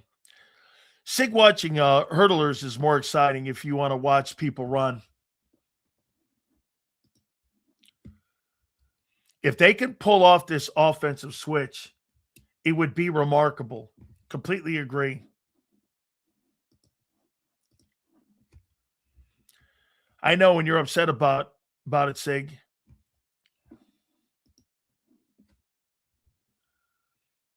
So I think this World Cup has actually helped the NFL make decisions on giving Ireland a new expansion franchise. Dude, the World Cup has exposed the NFL for how they don't give a shit about the players. All right, I got to pay some bills here.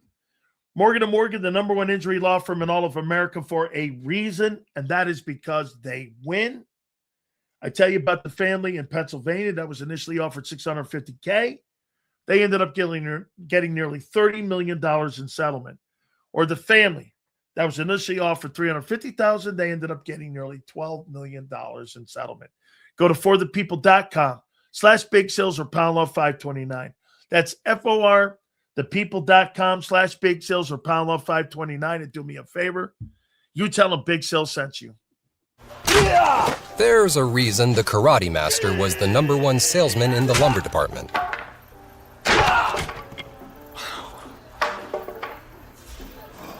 Karate. Just like there's a reason Morgan & Morgan is America's largest injury law firm. Injured? With over $25 billion recovered for our clients, there's a reason to go big. Morgan & Morgan, America's largest injury law firm. Ignite your nights with free live entertainment daily, only at Live Casino and Hotel Philadelphia's Center Bar. 7 days a week, enjoy some of the region's top party bands, performers, and DJs as they take the stage in the heart of the casino action. Great cocktails, live music, and lively moments. It's all happening at Center Bar at Live Casino and Hotel Philadelphia. Visit livecasinophilly.com for more details and the complete list of upcoming events. Must be 21 or older. Gambling problem? Call 1-800-GAMBLER. This is Eric. When he got injured in a car accident, he called Morgan & Morgan. He not only gets a lawyer, he gets trial lawyers like Sam and Jessica who are in it to win it. He gets his own investigators with briefcases, leather ones. And if you ever have questions, our customer service folks keep things rolling. Injured? We're your army. Morgan & Morgan, America's largest injury law firm. Welcome to the Jet Setters and the High Rollers, to the Shot Takers and the Tastemakers. Welcome to the Viewfinders, the Thrill Seekers, and the Night Owls. Welcome to everything you could possibly want on one 5-mile island. Welcome to the Wildwoods. Book your stay today. In our hometown, we all look out for each other. We go the extra mile to lend a helping hand. We step up to keep our communities going strong. And at Independence Blue Cross, we're here to keep you going strong. We've been deeply rooted in our communities for more than 85 years. And that connection to members has earned us our spot as the #1 health insurer in the region. So while you look out for your neighbors, know IBX is always looking out for you.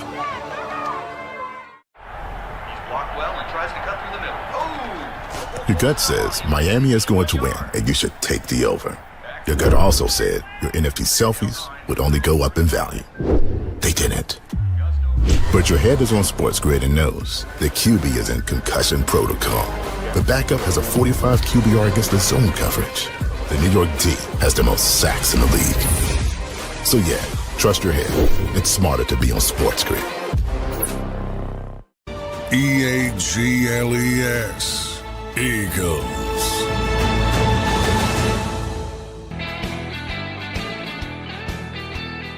No question. One of the more interesting years this is going to be. By the way, I also wrote this in here. Jonathan Grenard's impact on Jalen Carter, what will that be this year? Okay, I mean, how is that going to impact his play? If Carter doesn't, and I do believe this contract could be an issue for him in these negotiations because they're going to hold him out at the beginning of training camp. They're not going to have him go through two-a-days. He's going to go through the drills, but he's not going through the team activities when it comes to two-a-days. Not when you're looking for a brand new contract extension. That's not happening. They're going to hold him out. Eagles will have a top 10 offense. They've never had one. They've never had a balanced over. The reason you were number 2 or number 3 is because of your running game. Get this. You know what's crazy in 2024? The Eagles' passing game was 29th, and their run game was 2. But it was so dominant that their offense was in like the top 3. And it surely wasn't because of that shitty passing game. You've never had a balanced offense in the entire time in the Nick Sirianni offense, except for maybe Shane Steichen's 22 season. They've been, okay, here. Get this, guys. Sills thinks he knows how to run a team better than Howie Roseman. I do. He acts like Roseman is some kind of rookie and Sills is all the answers. No, I do a sports talk show, jackass.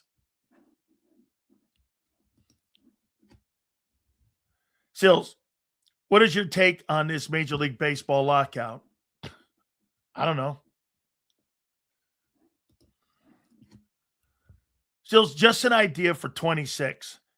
Since we won't see the Patriots this year when the season starts, have us all, oh, no.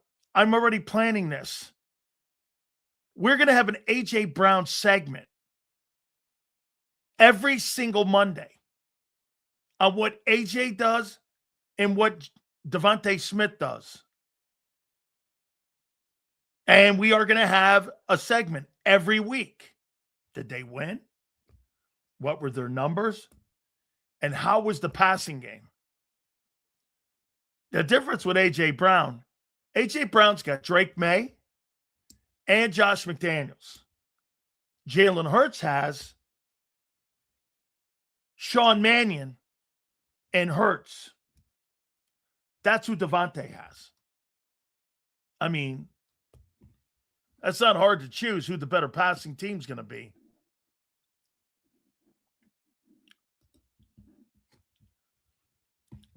That's not going to be hard to figure out. Okay? Let's see here. Somebody with brains, not these idiots. Let's see here. Okay. So I grew up a boxing fan too. Absolutely did. Let's see here.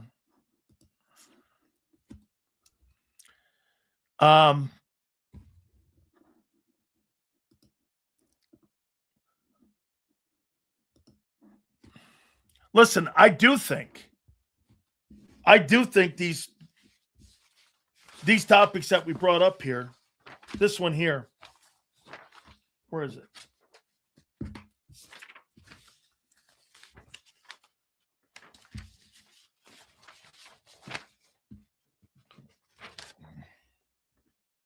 Here.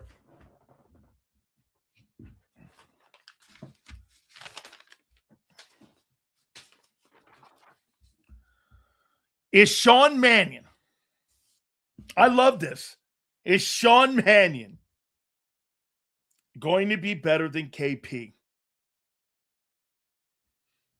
Will you have a better offense this year? What were your offensive numbers last year? Let me take a look at this. What were the Eagles' numbers last year? Let's see the Eagles' offense last year. What were you ranked? Let me see here. Here's the offense. Here's what the Eagles' offense. This is why you fired Kevin Patullo. So total offense. The Eagles were in total offense. Number 24. 24th. Passing. They were 23rd.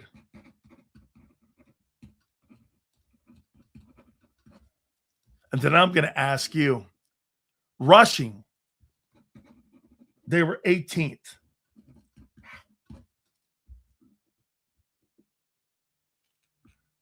Scoring,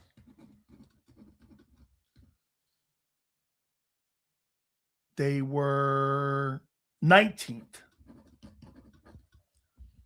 And in third down, they were 24th.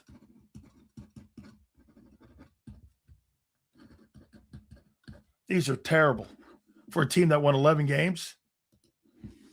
Those are terrible numbers. Terrible. And your quarterback was the quarterback of this?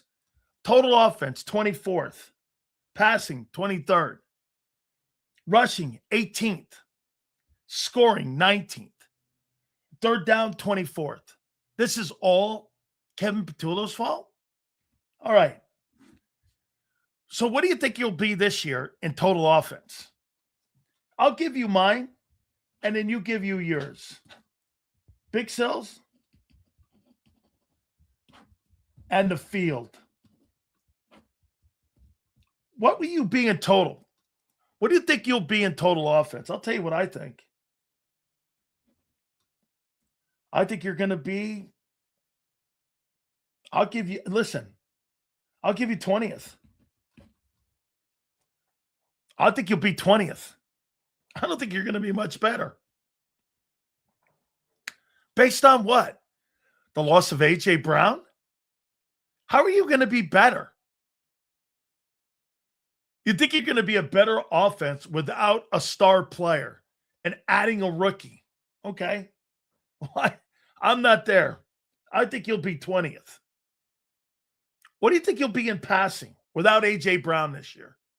Let me guess. 10th. I think you'll be in passing. I'm going to go with the same. I think you'll be 23rd in passing.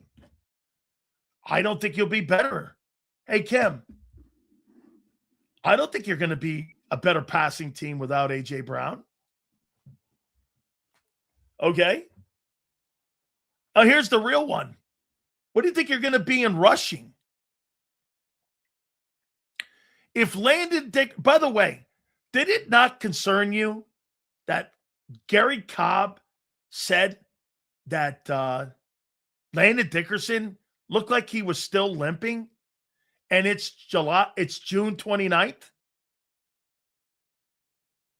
Does that not worry you at all? That he's still limping, and Gary Cobb's out there every week. He says he still looks like he's limping. That doesn't concern you?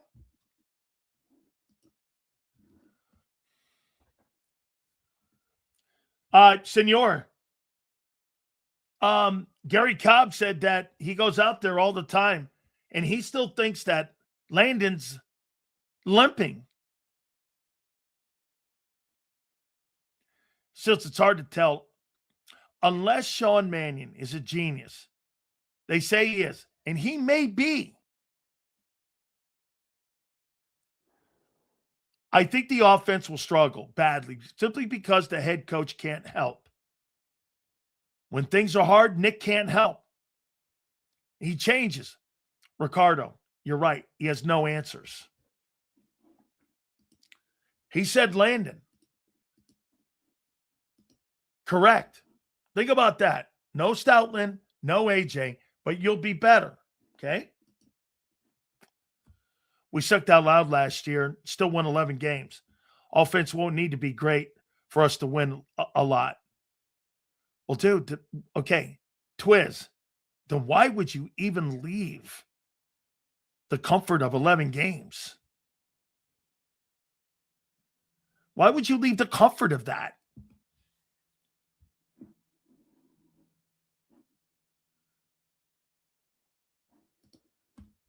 Last 5 years, we've been ranked in the top 15, mostly top 10 in almost every offensive category.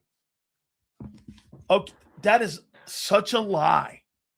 You've never been ranked. That is not true. That is so not true, man.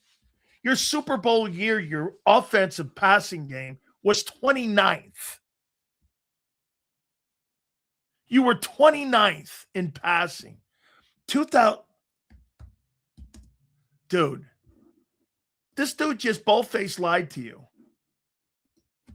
They were 29th. 2023. total offense. Here's the Eagles.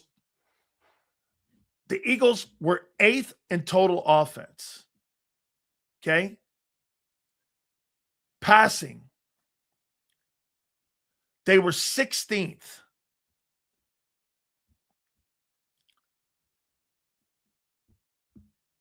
And third down. Let me see. Hold on here. Scoring. They were 7th. Yeah, the turnovers. They weren't awful, but the turnovers. He had 21 turnovers that year. Still, the numbers weren't awful. How about the 2020? And I'm not going to do the rookie season because the rookie season, you really can't tell. Let's see here.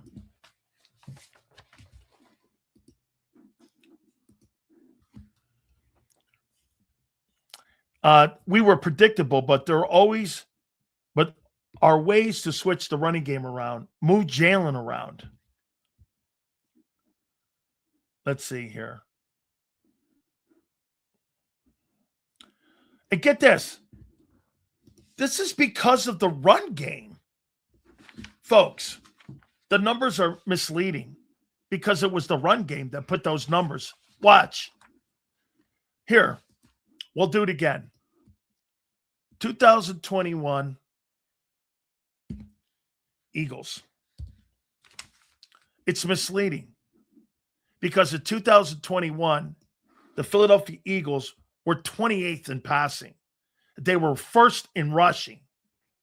Here, what were the Eagles ranked in passing in 2021? They were 25th. You see Reyes here? Reyes has got, again, they were 25th in passing. What were they ranked in rushing that year? Let's take a look. In rushing in 21. Rushing.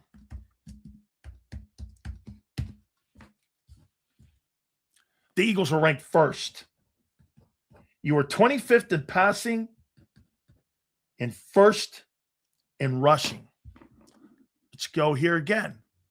What were you ranked in rushing in 22? They were 5th in rushing. What were you ranked in passing in 22?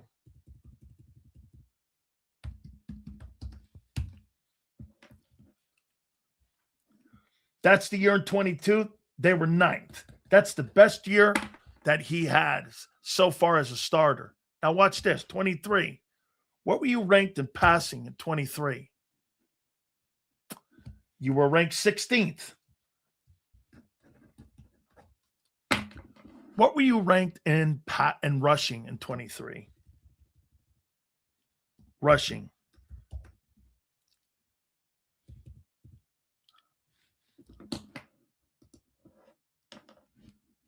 Eighth. What were you ranked in rushing in 24th? 2nd in the league. What were you ranked in passing?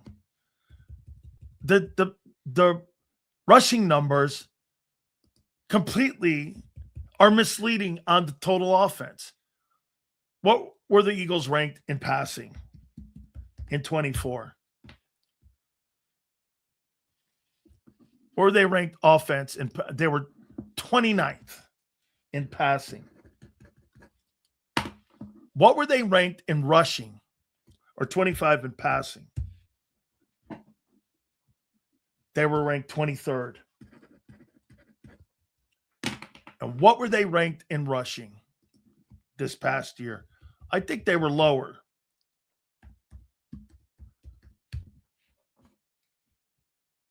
'18th in rushing. So the Eagles have had the number 1 ranked running attack, number 5, number 8, number 2, and last year 18th. In passing in this time of the Hurts era and with Sirianni, 25th in passing, 9th in passing, 16th, 29th, and 23rd. Folks, that's why these numbers are misleading. The run game is what's misleading. The run game. Get this. Offense. 21 9th. Dude, I just gave you the numbers. You've never been a balanced attack. Your running attack covers up for your shitty passing game. If you don't run the ball, you don't win. If you don't run the ball, you don't win. End of story. Look at these guys in here trying to cover the facts. Last year it was on display. If you couldn't throw the ball, you couldn't win. Big games that matter. You got beat by a JV 49er team.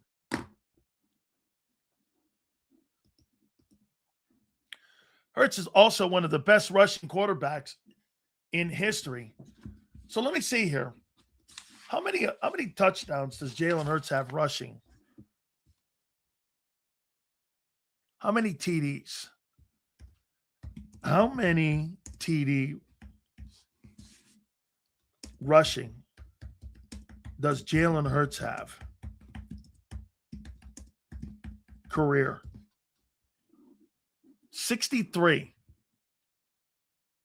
How many, let's see here, has 63 regular season touchdowns in his NFL career? How many of those 63 Jalen Hurts are tush push?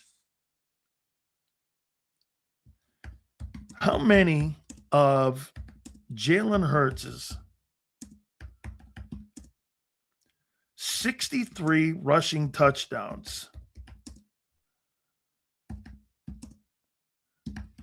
are by the tush push?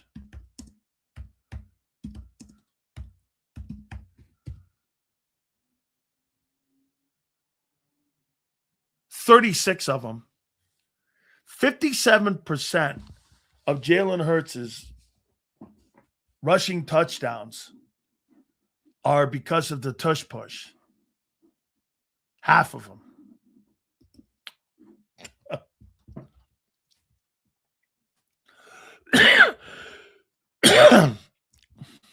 The fact that this team wins because of the run game in this day and age is impressive, though. Yes. Yes, sir. Absolutely.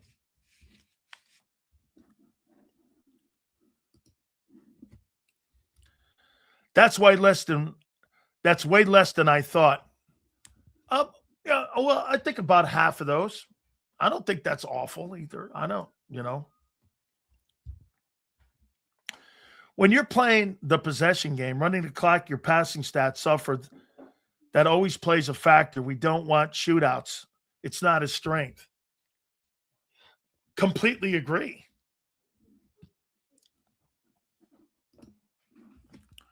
Get this, guys. Sills claims Hurts is an average at best. Players in the NFL ranked him third overall in the NFL a couple of years ago. They also ranked Carson Wentz. The same number. What happened to that? What's the highest NFL.com has ever ranked? What has ever ranked Carson Wentz? Let me see. Look how stupid this guy is. What's the highest? What's the highest rating? Kyle, double check me on this. What's the highest ranking? The NFL players rank Carson Wentz.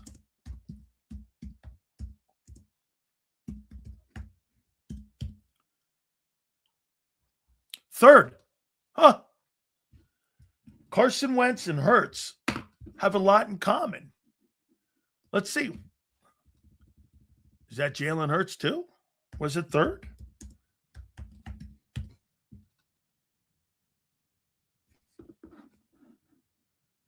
Let's see here.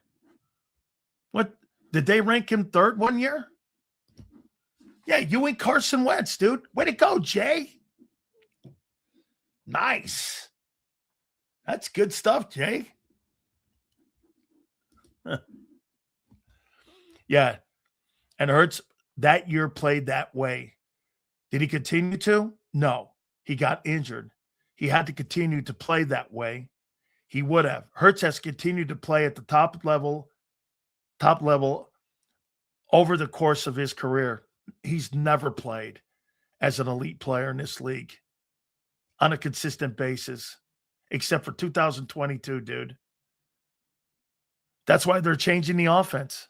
Hey, Jay, you can do all this you want. You're going to be wrong at the end of the 26th season, my friend. Matter of time. This is all rolling that way. This is only a matter of time. I love it all. These foreigners have come over to America and have voiced their opinion on how great America is. I only hope that it has humbled those that think they are entitled. I love it too, man. I like seeing those players with their hand over their heart too. Hopefully the associate can get Jalen back on track. Dan, you are dead right. Time will tell. Absolutely. Oh, hey, like I said, one of the coolest things about this year is going to be, it's going to end. This is going to end. Top level, no completing a pass for halves and less than 100 yards. Hate to see is worse. Dude, at the end of 26, you guys, hey, Jay, you're going to be able to come in here, say all your shit, but you'll blame another Kevin. You'll blame Nick or Sean Mannion or whomever because you won't blame your guy. It's all right. Can't blame his guy. Dude, this is going to end so well. Because you know what's going to be? Either he's going to be a superstar player or he's out. Either way, it's good for me.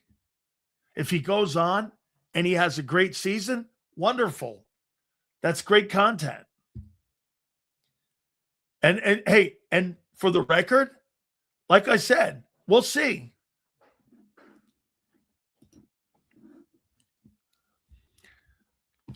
Not this guy, not you, him. This is the end all to be all for Hurts this year.